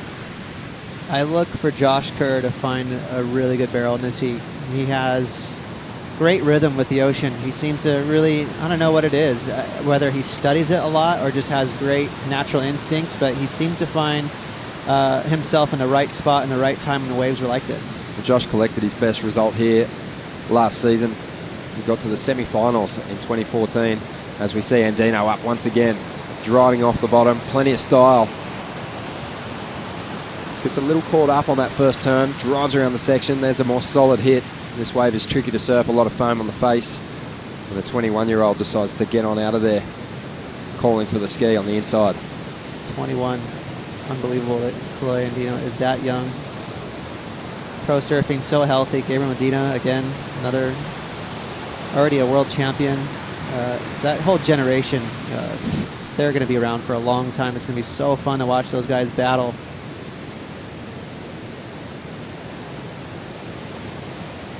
Well, Kalohe, maybe like Felipe, is one of those surfers who's, at the top when it comes to aerial moves. What weaknesses have you identified? I would say, Kalohe Andino has filled out quite a bit, more than even Felipe. So he's got some muscle on his bones, which always helps in juicy conditions. I would say he's even a little more solid in juicy conditions than someone like Felipe. But there's some room there. Places like Pipeline, Fiji, Kalohe can definitely muster up a solid result, and we talked about that earlier. It's not like to be a world title contender, you have to win all those events, but you have to show up. You have to be solid. And, brother definitely has the talent. And the good news is for guys like Felipe and Kalohe, they're so young. They really have the time to figure it out. Spend months in Hawaii, spend months in Fiji and places like that, and up your game. Well, Kalohe's definitely been working on it, surfed in that QS event, the Vulcan Pike Pro at the start of the year, had a quarterfinal finish, so really starting to invest some time into that lineup and figure it out. Well, just over 20 minutes remaining. Let's get caught up with the winner of the last heat with Chelsea Cannell. Yeah, thanks, Ronnie. I'm here with Bede. And Bede, you were able to find an 8-point ride in that heat, which was the difference maker in that win. A lot of people are talking about how you seem rejuvenated this year. Do you agree with that, and what would you attribute it to? Yeah, just having a lot of fun and just in a good headspace and got good boards and body feels good. So, yeah, just a combination of things. And when the waves are good, you're always motivated, and it's very similar to where I grew up at North Stratty on the outside banks get like this, so I feel right at home out there. But yeah, it's a tough day for me because I'm away from my little girl's 5th birthday today, so yeah, it's hard being away, but yeah, I'm glad I got the win and got her a win for a present, I guess. I'm sure she'll like that. CT life is hard. You spend so much time away from your family. So how do you balance the demands of a CT career and then the duties of fatherhood? Yeah, it's really tough. It tears my heart out being away from her birthday, and we're used to it and we get through it, and it's tough, but we just make it work, and we got a tight little knit family there. Will she watch this? You want to give her a birthday message? Yeah, happy birthday, Willow, and to my wife and all my family, and love you guys. That'll be nice when she wakes up to get that. We'll send it back to you guys. Thank you, Chelsea. Thank goodness for Skype and FaceTime and the like. Surfer's able to keep in touch with family these days. Beat Durbridge missing his little girl's birthday today, but not missing the win in the first round, moving directly through to round number 3. And Durbridge is having a really solid year, in 16th position at this stage of the game, and pressing to get back into the top 10. Yeah, that's solid. You know, I know it doesn't sound like much this early in a contest to put like a whole lot of weight into that result for Bede, but it really does matter, especially for Bede where he's at 16. That's great. You know, that's pretty high up there, but he's not in the clear. You know, if he gets, a 25th here, a 25th in Portugal, next thing you know, he's right on that bubble. So solid for him to get the win. You know, this really kind of paints a great picture for him in 2016. Well, Bede missing his little girl's birthday, but Taj Burrow, who was a couple of spots above Bede on the ratings, is missing the entire European League. He welcomed his first child to the world just a couple of days ago, and so Bede's got the opportunity to overtake Taj on the ratings. And you know, I'm sure all these surfers are aware of those little things. They know exactly what's going on. There's actually a bit of a cluster of fathers battling it out for a spot in the top 10 at the moment. You've got Taj, Joel Parkinson, Kai Ott and Bede Durbridge, Adrian Buchan filling in the spots from 13th to 17th. So the daddy bubble. Dad Club. Maybe they should hand out a separate world title for that. 17 minutes remaining, and Kolohe Andino has the lead at this stage, a 6.83 and a 4.67. As we see Kai Otten taking off, using priority for this wave. Big backside float to get started. Well, does well to hang on through a couple of lumpy sections and finishes that wave off. Won't be a massive score, but a ride. Yeah, and Kai Otten got his CT win there in Portugal, which is just like these conditions we're looking at now. So I don't know what it is about this type of surf, but he is comfortable, and somehow, you know, he just able to sniff out those tough scores. You can see a little bit of chatter. You see that, how the waves are not quite as open and perfect and brushed clean. That wind, as has been predicted by Surfline, has starting to come a little bit out from the horizon, northwest. So there's a little onshore crumble. So now the pleasure of having these big tube rides in hand, that might go to the wayside a little bit. And now we're going to have to look for big, heavy maneuvers, which is kind of crazy because the waves are solid. It's interesting. This heat is a really good illustration, I think, of competitors who maybe surf better without a jersey and then come into competition and get a little bit, constrained by being in a heat. And then you've got a surfer in Kai Otten who, in my opinion, always does his best surfing with a jersey on. I free surf with Kai a lot at home, and he always surfs really well. It's world class. But when he's got a jersey on and that big moment's there, he rarely blows it. Yeah. And Kolohe, on the other hand, I think he's still figuring out how to get those mind-blowing free surfing performances into his heats. As we see, Josh Kerr up now. Josh starting to figure out that formula with a nice frontside tail slide there, climbing up over the lip, just gets a little caught up there. But Josh, definitely his free surfing and video clips in recent times have been probably more impressive than his competitive surfing results. Yeah, he's solid, isn't he? Like, he's a great competitor. I actually trip out that he doesn't have a bucket of wins. He's that good. He's got great, just his wave selection alone, you think he would have grabbed a couple of wins based on that. Really good in the air, we all know that. Awesome tube rider. But you can see he's a little guy. Even that last wave was kind of a nice microcosm of his Achilles heel, and that's those big, heavy-footed maneuvers. That's not really his bread and butter. So when the waves are like this right now, if it turns into kind of a rail game show where he's going to be up against someone who's known for that type of surf, that's when, that I guess that is what's kept him from getting those victories. Well, just over 14 and a half minutes to go. Scoring for Kai Otten and his first decent wave, a 3.83. Josh Kerr, a 3.57. So Andino still holding on to the number one spot. with the highest single score of this heat, a 6.83, a big barrel. Yeah, that was a solid barrel right at the start, and those barrels are going to become a real premium. Now that we have just a slight crumble, we'll see how much this wind really comes into play, but you can see the beginning signs of that northwest breeze. Just reflecting on the first round so far, Ross, highlight moment or the strongest performer in your eyes? Let me see. Mick Fanning pops right into my head. Julian Serp's amazing. I know you liked his heat as well. That was a pretty cool victory from Dane. He just, typical wild card fashion, shows up and you just never know what he's going to do, and it was cool to see him put in that performance. Yeah, he looked invigorated, didn't he? John Florence also looking strong in the first round. There's 13 and a half minutes to go. We're going to take a quick break. We'll see if Kai Otten and Josh Kerr can get into this heat right after the break.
Welcome back to the Quicksilver Pro. This is Stop 9 on the Samsung Galaxy Championship Tour. We're into the second last heat of round 1. It's been a big day, and we're having a look at the qualifying series rankings.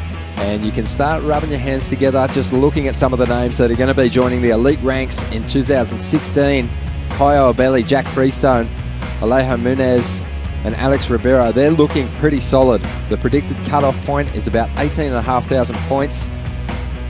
So there's a few competitors below the line there looking for huge results in those last few major QS events this season. And you can see what's to come, the Hawaiian Pro over there at Haleiwa, and then at sunset, the Vans World Cup to finish off the year. And it's always so much fun watching those last two QS events. We've seen some last second heroics in recent times, Ross, but also the Pipe Masters seems to play a huge factor at the end of the year too. Good call. Yeah, just when you think it's all said and done, then we start looking at the double qualifiers, and that kind of moves that bubble up and down. So you get those guys that think that they're not even in, and all of a sudden they pop into the picture. There's also one more QS 10,000 in Brazil, so 3 more events to go in the QS. Well, here we go, live action. We have Kai Otten grabbing rail, pulling into the barrel. He's got a clean line through this one, and he does find a low road exit. 12 minutes to go. And following him through to the inside is Kolohe Andino driving off the bottom. Impeccable technique as he just bashes that first section and finds a closeout section to bank off to finish that ride.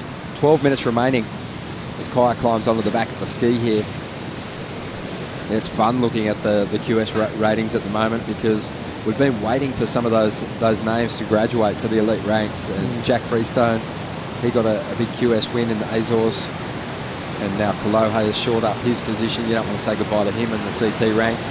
But Caio Abelli too, he's had pretty big raps on him. We've had big raps on him in recent times, and he's finally got the job done, it looks like. Yeah, he's looking solid. Rated at number 2 is Kai. Just gets a quick shampoo. Another young American. I'm kind of excited to see if he can buckle down and finish high as Kanoa Igarashi from America.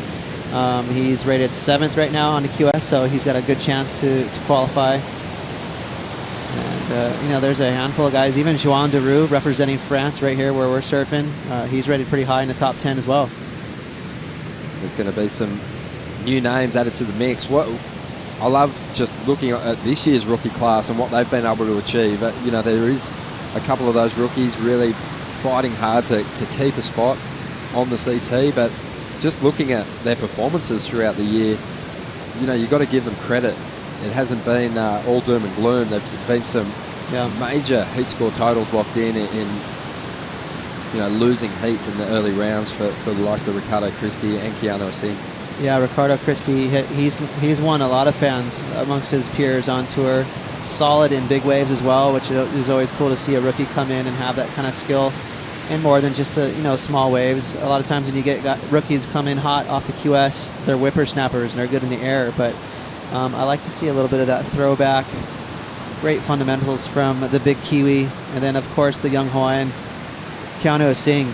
He's also put in some pretty hardy performances. Got the win over Gabriel Medina in Brazil. That was one of my favorite kind of upsets of the year. Well, a decent number locking in for Kolohe on his last wave, a 7.57. Out in front, coming up next, the big heat, Wiggly Dantes, Joel Parkinson and CJ Hobgood. We've enjoyed watching CJ's run this year. We know he's retiring at the end of 2015. Let's see if he can do a bit more damage. He had a great result over there in Tahiti. Yeah, that was amazing. He got that 10-point ride. You remember Ronnie in Tahiti. So that was cool to see something positive happen, because he's had a rough year otherwise in terms of results.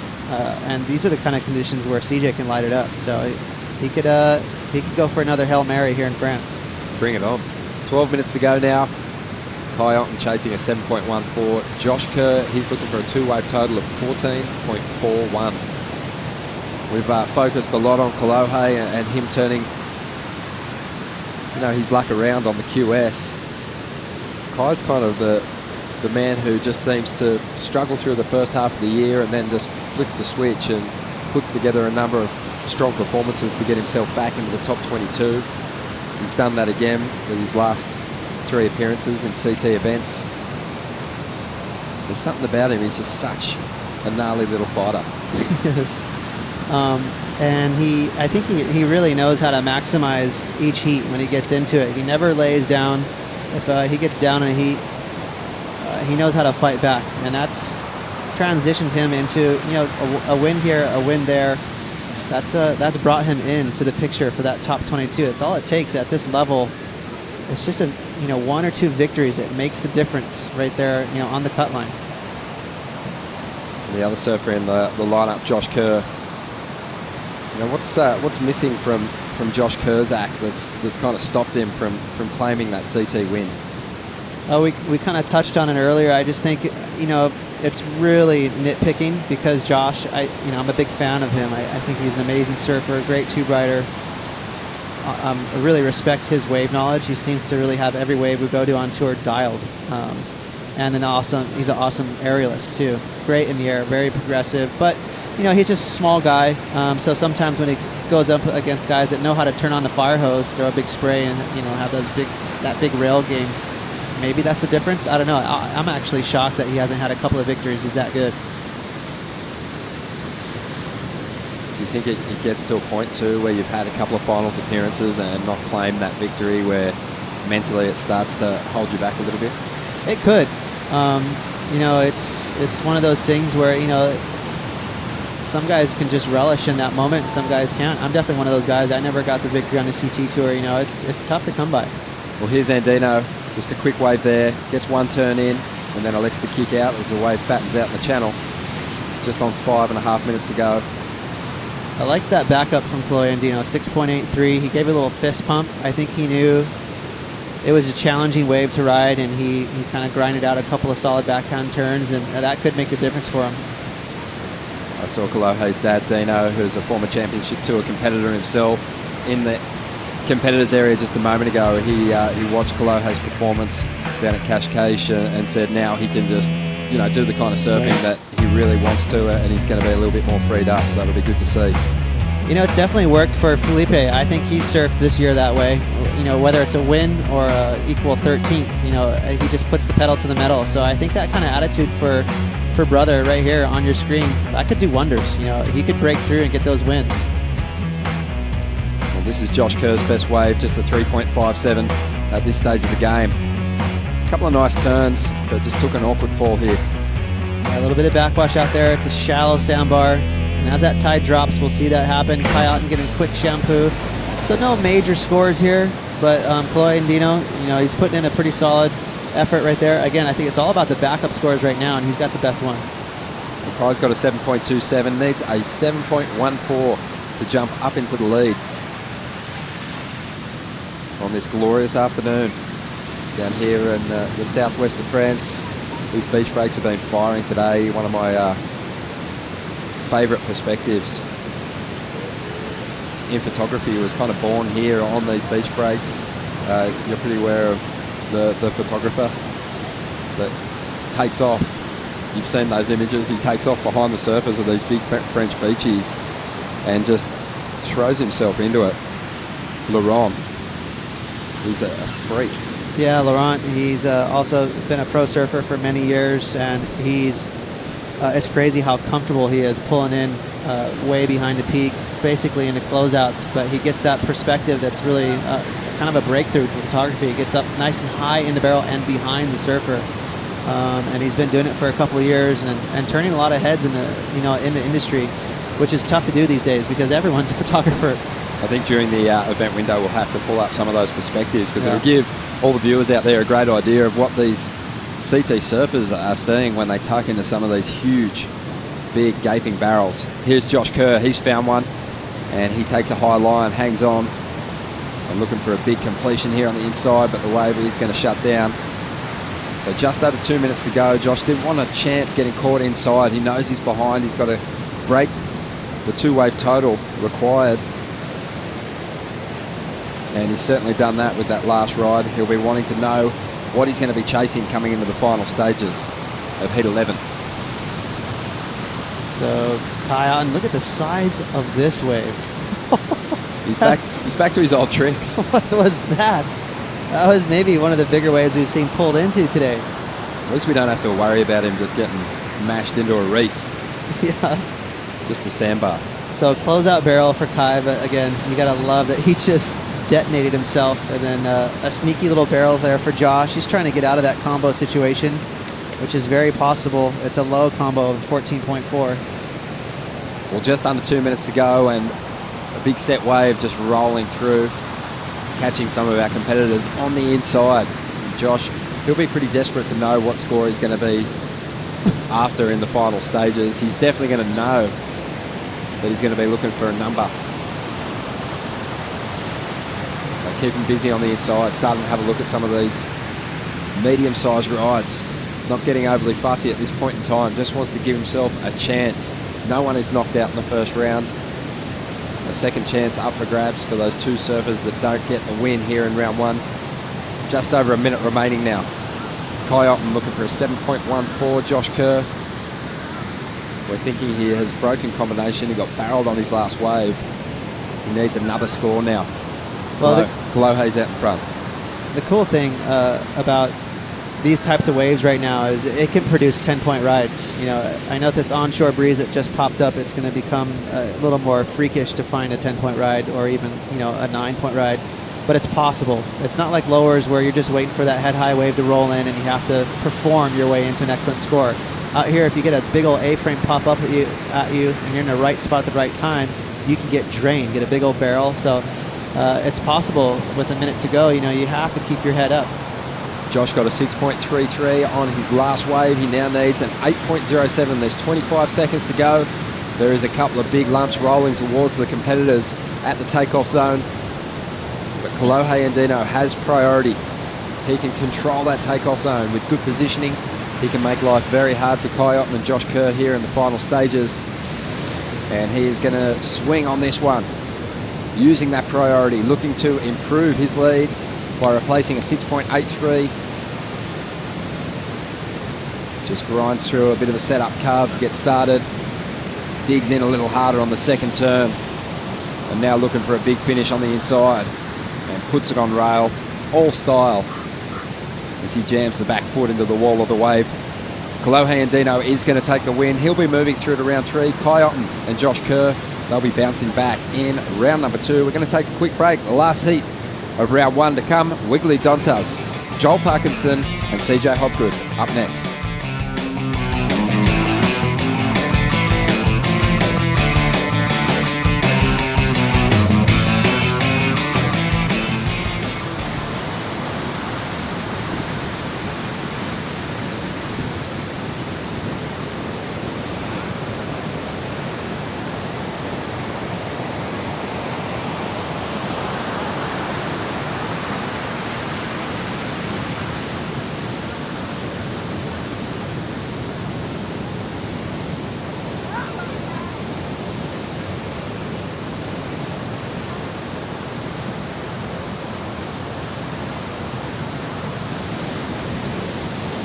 So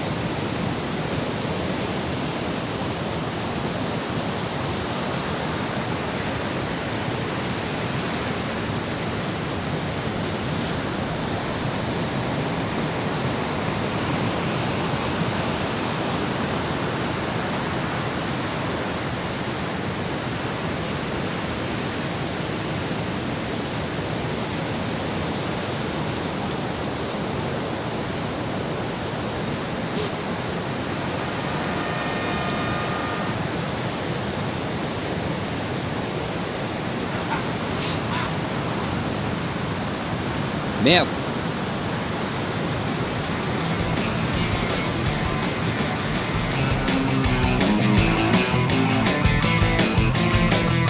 Welcome back. We are now getting set for the last heat of round one. A 30-minute battle between one of the rookie sensations on the championship tour in 2015, Wiggly Dantas. He's up against one of the veterans, 2012 world champ Joel Parkinson, and, well, one of the other long-serving members on the CT, CJ Hobgood, who won the world title back in 2001. Should be a fine way to finish what has been a long day here on the French beaches. There's been some big performances, but it is always difficult out there, Ross, in this shifty lineup, as Kai Otten found out. Something about this guy, he just doesn't learn. He always pulls into those big heaving barrels that he's broken another board, but it looks like his body's intact this time, which is a positive. you gotta love him. He's got about a half a pound of skin on the reef in Pacific Ocean. He just pulls into some nasty waves, and he did the same thing in that last heat. Saw him take the fins off his board and give that broken board away to a fan. Pretty cool for Kai Otten. Well, it's interesting that he won a CT victory in shifty conditions down in Portugal. I'm waiting for Kai to get that big victory in a heaving left-hand reef break, and it could come at any time. If the conditions, flare up here in France and we have some big solid barrels, he could really challenge for the title. I think so. And, the other thing that I really believe that Kai stepped up his game and performance as well. He just looks fast. His backhand is always really nice, but he's something about his surfing. It's gotten a little sharper, a little more spray, maybe more power. And you can see it in the small stuff at lowers. I was pretty impressed in some of the smaller stuff in Fiji. He just looked on point. We're looking forward to watching this last heat of round one unfold. Bit of history between Joel Parkinson and Wiggly Dantas. Thinking back to that very first event this season, they got caught up in an interesting situation at Snapper Rocks. Joel felt that he should have Wiggly should have been given an interference in one of their heats up there at Snapper. It didn't happen. Joel stormed the judge's tower. But he chills out pretty quickly these days. Not as fire as he once was. Yeah, he gets fired up. He loves, doing well in that event on the Gold Coast. I remember that he was pretty angry, but it was a close call. But Wiggly was not trying to get in his way, and that was the question at hand. So I like that. A little bit of dirt there amongst the boys.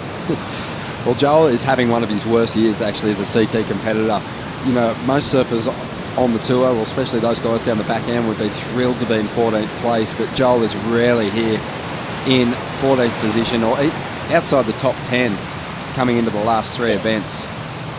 So, he's only one good result away from getting back into the top 10, but it's unfamiliar territory. Yeah. And I think, to be honest, he seems like he's kind of happy to be there lurking. He mentioned it, I think, to you, Ronnie, where he really wants to play spoiler. He wants to go in there and just create some pain for someone trying to win the world title. Maybe not his buddy McFanning, but he wants to get in the mix there. Now that he's got that bizarre low seed, he could be that guy. Well, there is the Jeep leaderboard, and you can see that Joel Parkinson has got a bit of work to do if he wants to get into that top 10. He has won this contest before, so as always, Joel Parkinson, a threat at any location.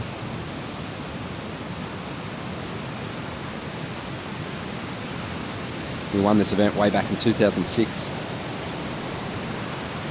Yeah, Joel's got the great fundamentals, great style. We always talk about his style, but he's just so smooth. And that's especially for the size out there that right now, this kind of bigger stuff, this is where Joel shines. You know, one big swooping carve, he can just paint a picture and really create an excellent score from one big, nice, smooth carve and a barrel. You know, these are the kind of conditions that he really does well in. When it comes to big waves and open face surfing in big waves, not necessarily big barreling waves, but open face surfing on big waves, Joel might be the best guy. He's able to hold that rail from top to bottom beautifully, has a lot of power. He also has a really compressed bottom hand turn, and he can hold a rail for a long time on his bottom hand turn, allows him to get really critical in the pocket. So he is one guy that would probably love the forecast to, you know, maintain a bit of beef, a bit of power. Yeah, I think he had a lot of AI rub off on him as well. You know, they're contemporaries, same, they're, you know, best friends basically, and I think, you know, this is probably AI's favorite waves as well, right? This kind of 8 to 10 foot big old beach breaks. That's where Andy really maybe served his best. So I think that kind of vibe has rubbed off on Joel, and he relishes when the waves are like this. Such a good point. Well, there's just on 24 minutes remaining, no scores locked in for any of our competitors at this stage of the game. Let's check in with the winner of the last heat with Chelsea Cannell. Thanks so much, Ronnie. I'm here with Kolohe Andino. And Kolohe, you just came off a really exciting win at the Allianz Billabong Pro. You said there that you were hoping that the win would free you up to surf like you wanted to on the CT. Did you feel like that was what was happening in that heat? Yeah, I mean, sometimes having a bunch of events in a row can be a good thing if you're on a roll, but a bad thing if you're on the bad end of a roll. So, yeah, I've just been doing what I've been doing for the past 2 weeks in Cascais and the Azores. So, yeah, it worked good. I'm so stoked to win that heat. That was a really tough heat, especially with those conditions. Ross was also saying that he really liked your headspace. He saw you out for a free surf yesterday, and he was just saying that your vibe was really good. What do you attribute that to? Have you just kind of washed off the win and moving forward, or is there something else that you're doing mentally? Yeah, well, I'm just trying to have the most fun I can for the rest of the year, and then starting the first, I'll try and go for that world title like everyone seems like they are. So I might as well put my hat in there. But yeah, I just want to have fun and really enjoy the places that the tour takes us. I was just thinking to myself, I was like, man, I feel like I'm on a surf trip. I don't even feel like I'm on a here for a contest or here for work or anything. I just surfed all morning in Caboton and then just came over for my heat. So I'm definitely in a good headspace. And lastly, I was talking to Bede off camera about that onshore wind that came on during his heat. Wanted to get a conditions update from you. Did you feel any changes during your heat? Yeah, it definitely seemed like the wind switched more north, and the barrels weren't really happening out there. I got one in the beginning of the heat, but then for the rest of the heat, I don't think there was any barrels. And yeah, it was kind of surprising that they called it back on because the wind's completely switched to like almost onshore. But yeah, I'm stoked I'm not in that round because I think if I would have lost that heat, I would have been in the first 6 heats. So yeah, good luck to those guys who surf. All right, we'll enjoy that time off. We'll look forward to seeing you in round 3. Thank you, Chelsea. Kolohe and Dino. I love it, throwing down world title aspirations for 2016. And that's what you want to hear from those young guys. You don't want to hear them say, I'm having fun. I'm just trying to figure it out. I just want to get some good results. I want to crack some finals. You want to hear them throwing their hat in the ring. And you know what? I think for all those guys, Ross, outside of the title conversation, if they want some inspiration for a world title, they got to look at what those top guys are doing. And you think about Medina, Fanning, De Souza, how much work they put in, additional work. They're down there at the event. They're the first guys out in the water each day. They are doing gym work. They go on the extra mile. They really are. And they got the skills. Very well-rounded surfers. All the guys in the top 10 can get it done in Tahiti and lowers. So, I think Kolohe's got that. As we see CJ here, one of the smoothest wraps ever in surfing. Can't get enough of this guy's style. Great timing there from CJ. So a perfect little click there on his backhand. I just always love how he gets really low to his board. CJ, an ultimate veteran. He's been on tour for a long time now. His style has always been one of my favorites, and really just a tribute to his technique. You're getting involved in mentoring some of the young Hawaiian talent coming through. what's sort of one of the fundamentals as far as techniques goes that you really point them to? You know, I think, well, first of all, everyone's sort of born with their style. It's pretty tough to try and tell someone to change the way they surf. It's kind of like when someone's just the way they walk down the hallway. Everyone's got their own little vibe. So I really try to, when I explain to someone how to surf, I want them to pick apart the wave and where they should do turns. And with that comes good technique. So some surfers really try to force the issue, and because of that, it can look a little chunky. Well, let's see the perfect technique of Joel Parkinson here. Lays it on rail. Beautiful carve to get started, a good read. Finds a bit of cover and gets the exit. Just an easy ride for what should be a good score. And he can thank his mom and dad for that gene pull, because he is born with this style right here. And that is just a bowl of syrup. So pretty to watch, Joel. And he combines that really smooth style with power. That's what makes it cool. It'd be one thing to go out there if he was just kind of chilling and looking steezy, but he's out there laying that rail in the water with a lot of power and throwing spray. So that's what makes that style and technique worth watching. You can't coach style like that. Joel Parkinson does have it ingrained in him. His dad surfed. His uncle Daryl was a really good surfer, and Joel's hero growing up. Joel actually said to his uncle one Christmas that he wasn't going to talk to him until he could surf better than him when he was a grommet. And a couple of Christmases later, they started talking. Here we go. This is CJ. He's got a decent looking wall. Just trying to set up a track through this barrel on the inside, but that wind, you could see the effect that it's having, starting to throw some big chandeliers down. Yeah. You don't want to get swatted by those lips either. A lot of power. We saw just how devastating these walls can be when they compress a surfer. Alejo Munez, he got buckled in his first round heat. Wow. And apparently his front foot stayed on the board, his back foot slipped off, and then the lip fell on his front knee.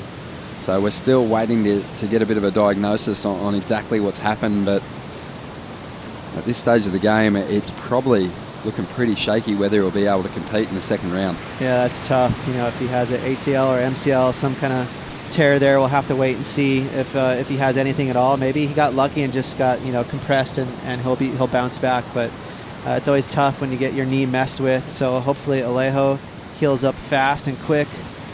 And another injury update. Laura Enever hurt her shoulder free surfing earlier on. May have had just a dislocation, relocation for a moment. So hopefully she'll be okay to compete once the Roxy Pro kicks off too. Man, I didn't know that. So yeah, that's the thing. This French beach break, it packs so much power. You think of power waves, like you think of the Pacific Ocean straight away, but here in Europe, these swells, man, they pack a punch on a shallow sandbar. You can get compressed, and that's exactly how those surfers got injured. Well, Wiggly Dantas, we haven't spoken too much about him, the 25-year-old from Sao Paulo, Brazil, Ubatuba. His first year on the championship tour, and he has been on a tear in the running for the Rookie of the Year title, along with Italo Ferreira. He's got some ground to make up on Italo, though. But Wiggly has just been so composed, been super selective in this heat, hasn't shown us what he's got. But he's been super impressive. Incredible timing that you've been talking about his at every stop this year, Ross. Yeah, he's got awesome wave knowledge. He really knows where to turn on that fire hose, and he's found the left. Let's see what he can do. Just big speed drive down the line, climbs off the bottom and just glides through a big frontside arc to get started. In the pocket once again, another clean wrap and bringing it through to the inside. As this wave starts to flatten out, Wiggly's going to stick with it, see if he can't finish it off with something big and exciting. Plenty of flow, mixing it up, surfing with a lot of speed. Yeah, you're spot on there. That was a bucket of flow. Looks like someone pulled into that quick closeout. So clean as a whistle. 3 beautiful hooks there from Wiggly, and that was kind of bizarre. You were talking about him, and he's just been cruising, and finally he found himself a really nice score. That's good. That could go excellent. Love the style. You mentioned before that, everyone's sort of born with their own style. Wiggly was gifted a clanger. Yeah. And Wiggly, we've talked about it this year. He's one of those surfers that as soon as he got on a CT, look out. He spent 5-6 years on a QS battling in beach breaks, but the power waves is where he shines. That's his comfort zone. 2 great, massive hooks there. Judges are going to be really psyched on that, and then kind of clean this wave up all the way through the inside. So I like the extra effort, Wiggly not kicking out. And you might as well. With the jet ski assist, go ahead, milk this wave to shore. You're going to get a free ride back out. It's funny, Wiggly, he did grind away at the QS for a long time. He actually thought about giving it away. His family convinced him to do another year. He had a fantastic QS campaign last season, as we see CJ Hobgood up once again. CJ with a 4.33 on his first wave. And just great flow right through to the inside. Can he ride out of that last turn? He doesn't. But always just looks super relaxed and chilled. At certain times throughout these past few years, I've thought that that's maybe been the reason CJ hasn't progressed through more heats, just because he has looked a little bit more laid back. But occasionally he just gets fired up. You see the fireworks. We saw it in Tahiti, and once he gets that fire back for competition, you can kind of count on him for a good result. Yeah, he's got that, the pace that he enjoys on a wave is a little bit slower. His tempo is slower than most guys, but I love that back arm. See how he kind of hangs that back arm out straight. It reminds me a lot of Mark Occhilupo. Different body types. CJ's a smaller guy, so, doesn't have the luxury of just kind of semi-leaning into a turn and splitting the ocean in half like Aki did, but nonetheless, it's really fun to watch. I love how he's got that kind of that straight back arm. Some big sets starting to roll our way. Let's hope we can see these competitors get in position for these rides. It's a fun heat to get into that style conversation with, because all 3 of these competitors have great style, and they're all starting to put some okay numbers on the board. Wiggly had a 4.73 on his first wave. Joel's holding onto a 5.17, and CJ has a 4.33 waiting on his last ride to drop. So it's going to be a close one when these numbers come through. Just under 13 minutes remaining. Scale set super snug right now. I'm totally shocked by that 4.7 from Wiggly Dantes. I thought it was going to be way higher than that, but the scale is set to the low zone right there. Joel Parkinson got a 5.17 for that beautiful swoop he did. So every heat is different, and judges, they'll tell a different story each and every heat. They can't have one scale for the whole day because the conditions change. Well, CJ, he's about to put a pretty decent number on the board, and it could see him increase his lead over the pack.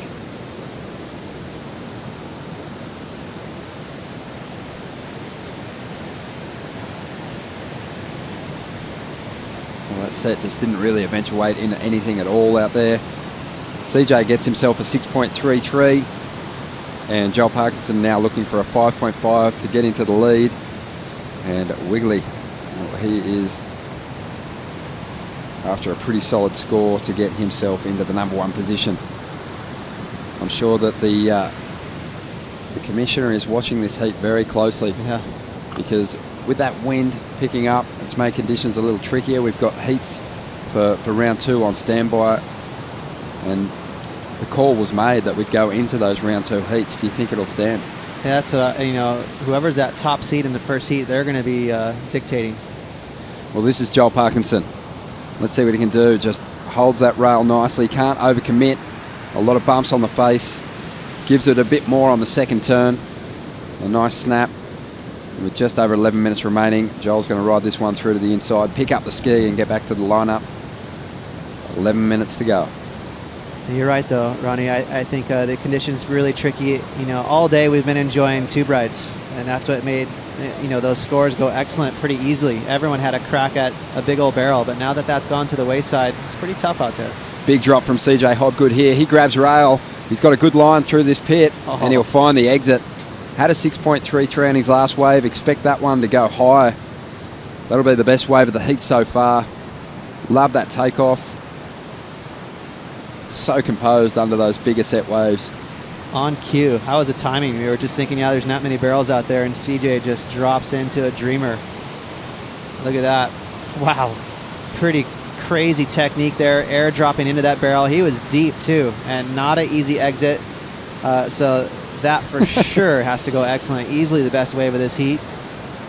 Joel just before that, little setup swoop, and then a snap right in the pocket before that wave closes out. I love how that tail just kind of dropped there before that wave bottomed out. Unfortunate for Joel, though, CJ right behind him getting absolutely pitted. So that's going to be a big score for CJ. Well, there was a little bit of that fire that we were talking about from CJ earlier on that's kind of been missing at times these past couple of years. You saw it there. He came out of that barrel. There was no way, despite all those lumps that he had to negotiate coming out, that he was going to let go. And he held on and then punched through the back of the wave, threw a little claim up. It's going to be a good score. He's going to move further ahead of Joel Parkinson and Wiggly Dantes here. 9.5 minutes to go as we see Wiggly up. Just caught a little behind at this stage of the game. And that's the case on that ride also. He pulls through the back of the wave.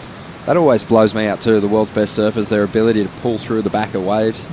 It's so hard to do, especially when the waves get a little bit sizier, and Wiggly just punched through the back of that wave with ease. Yeah, it's there's a couple little sneaky tricks for these guys to get back out really fast, and there's punching through like what you just saw, or there's the old needle jump that's gotten really popular in the last 5-6 years, especially in places like Chopu, where it looks crazy because they'll just kind of cannonball right in the pit, but they can puncture through and get out the back.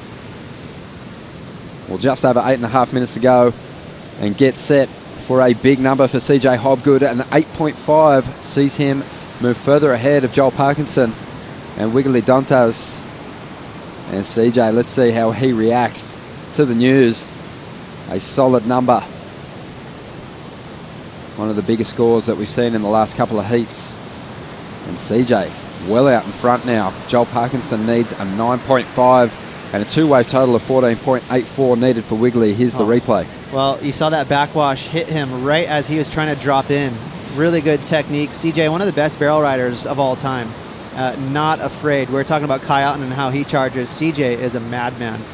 So I love the way he just got underneath that lip line as he took off, handled that backwash. That was a pretty difficult drop, and just was able to knife that rail in the water in the bottom turn and kind of yanked on his rail and got under the hood. And he was rewarded with a pretty deep barrel. So that was why he got that score, 8.5. Not only did he make that tricky drop, he was deep in the barrel and got spit out. 7.5 minutes remaining. CJ Hobgood out in front. Joel Parkinson, Wiggly Dantes trying to chase him down. We'll be back right after this.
Welcome back to the Quicksilver Pro. Stop number 9 on the Samsung Galaxy Championship Tour. Big heat unfolding in the lineup. CJ Hobgood, who is retiring at the end of 2015, is well out in front. He had an 8.5 on his last ride. Prior to that, he had a 6.33. And he's left Joel Parkinson and Wiggly Dantes chasing big numbers. And here is the 2001 world champ once again. A huge backhand snap to get started. Gets back on the rail. Drives through a beautiful bottom turn into a massive second turn. Doesn't complete the third maneuver, but the combination of two major turns, well, it might just see him improve his lead once again. The conditions have gotten better just in the last 10 minutes. All of a sudden, we've seen, well, the wind is still sketch ball. It's got a little bit of friffle on it. It's making that crumble, but there's a lot of size out there, and some of these waves have hit that bank just right and produced a couple of solid pits. Still just on 5 minutes and 20 seconds remaining for Joel Parkinson and Wiggly Dantes to turn this heat around. But CJ's looked sharp. He's looked really solid. Just looking at his past results here in France, he's actually never done better than a 9th place finish here at the Quicksilver Pro, which is surprising. This is his 17th year on the CT and hasn't broken into the final series here in France. That's wild. Oftentimes, the waves are big, punchy, and hollow, and that's right in his wheelhouse. CJ loves hollow surf. He's always comfortable. One of the best techniques, getting barreled, getting really deep.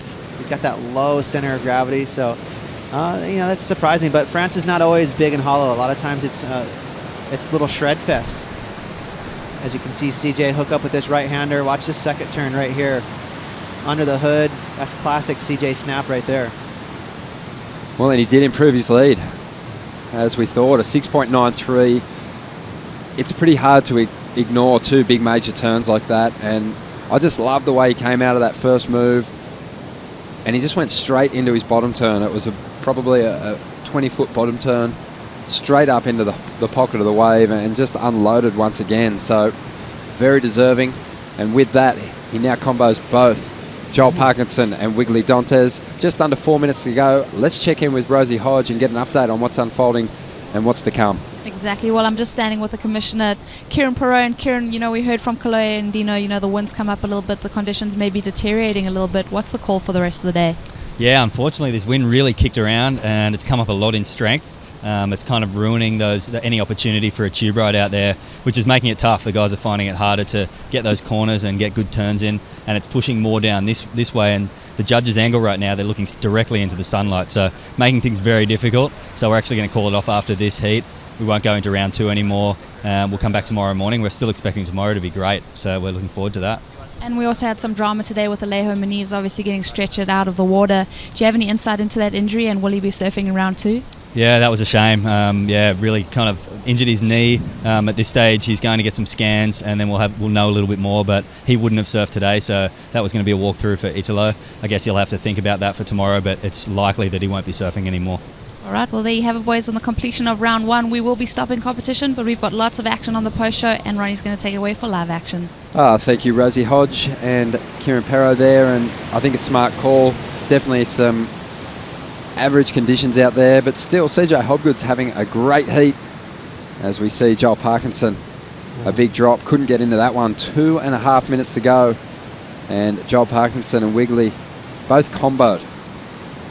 Well, that was the prime example right there of why it was a good call for Kieran Perot to call it off. That wave had it been clean and offshore for Joel Parkinson, that was a great tube, but because it had some onshore breeze on it, it shut it down. You can see Joel kind of waved his hands in the air. He was frustrated. So right there, if that thing's clean, he's pulling straight under the hood and going for a nice clean barrel. But because it's a bit onshore, it shut it down. Well, CJ Hobgood, just vintage form, looking really sharp in this heat. And it wasn't just the big barrel either. A couple of huge open face turns, a couple of big snaps, really attacking the lip, getting his fins above the coping a couple of times. 1.5 minutes remaining. This is interesting, seeing the surfers jump on the ski. It's not often in a first round 3-man heat we get the jet ski assist, but Ross, so glad they did make that call early on, because back in the day, you'd come here to France, huge days like this, you'd have to paddle out on your own steam. Sometimes you probably wouldn't even get out there. Yeah, it's true. It's really tough to get out there, or if you do it takes you 12 minutes, and next thing you know, the heat is half over. So it was a kind of a wave catching contest. So with the skis being involved these days, it's all about surfing. It allows the fans, not only the surfers happy because they get to surf more, but the fans get to watch more surfing. So it's a great addition. It's not that fun watching people trying to paddle out through 8-foot closeouts. But there is it's big right now too. It's sizey. Solid. There is just on 45 seconds to go, and this heat is CJ Hobgood's. Wiggly Dantes, he has a slight chance he's out of combination. He needs a 9.43. His last wave was a 6. But with 30 seconds to go, not sure he's going to get that opportunity. Big old set charging on through here. Looking forward to watching the post show. Some big performances early on today. Some massive scores registered. Almost a couple of 10-point rides. John Florence, impressive. Yeah, that was John. You know, he just lives for these types of conditions. So there's been some great highlights all throughout the day. And this is a cool way to close out the event for the day, too. CJ Hobgood, a sentimental favorite for a lot of surfers on tour. This is his last year, as you mentioned, and he's getting a heat win. That's big money, big points. I think CJ's probably really inspired by having his family here in Europe too. They, they want to see him collect a big result, and he's done fantastically in this first heat. An 8.5 and a 6.93. He left Wiggly Dantes looking for a 9.43. He left Joel Parkinson combo chasing a 2-wave total of 15.44. The heat has come to a close. Stick around for the post show. It's coming up next. We'll be back right after this with Joe, Pete and Strider.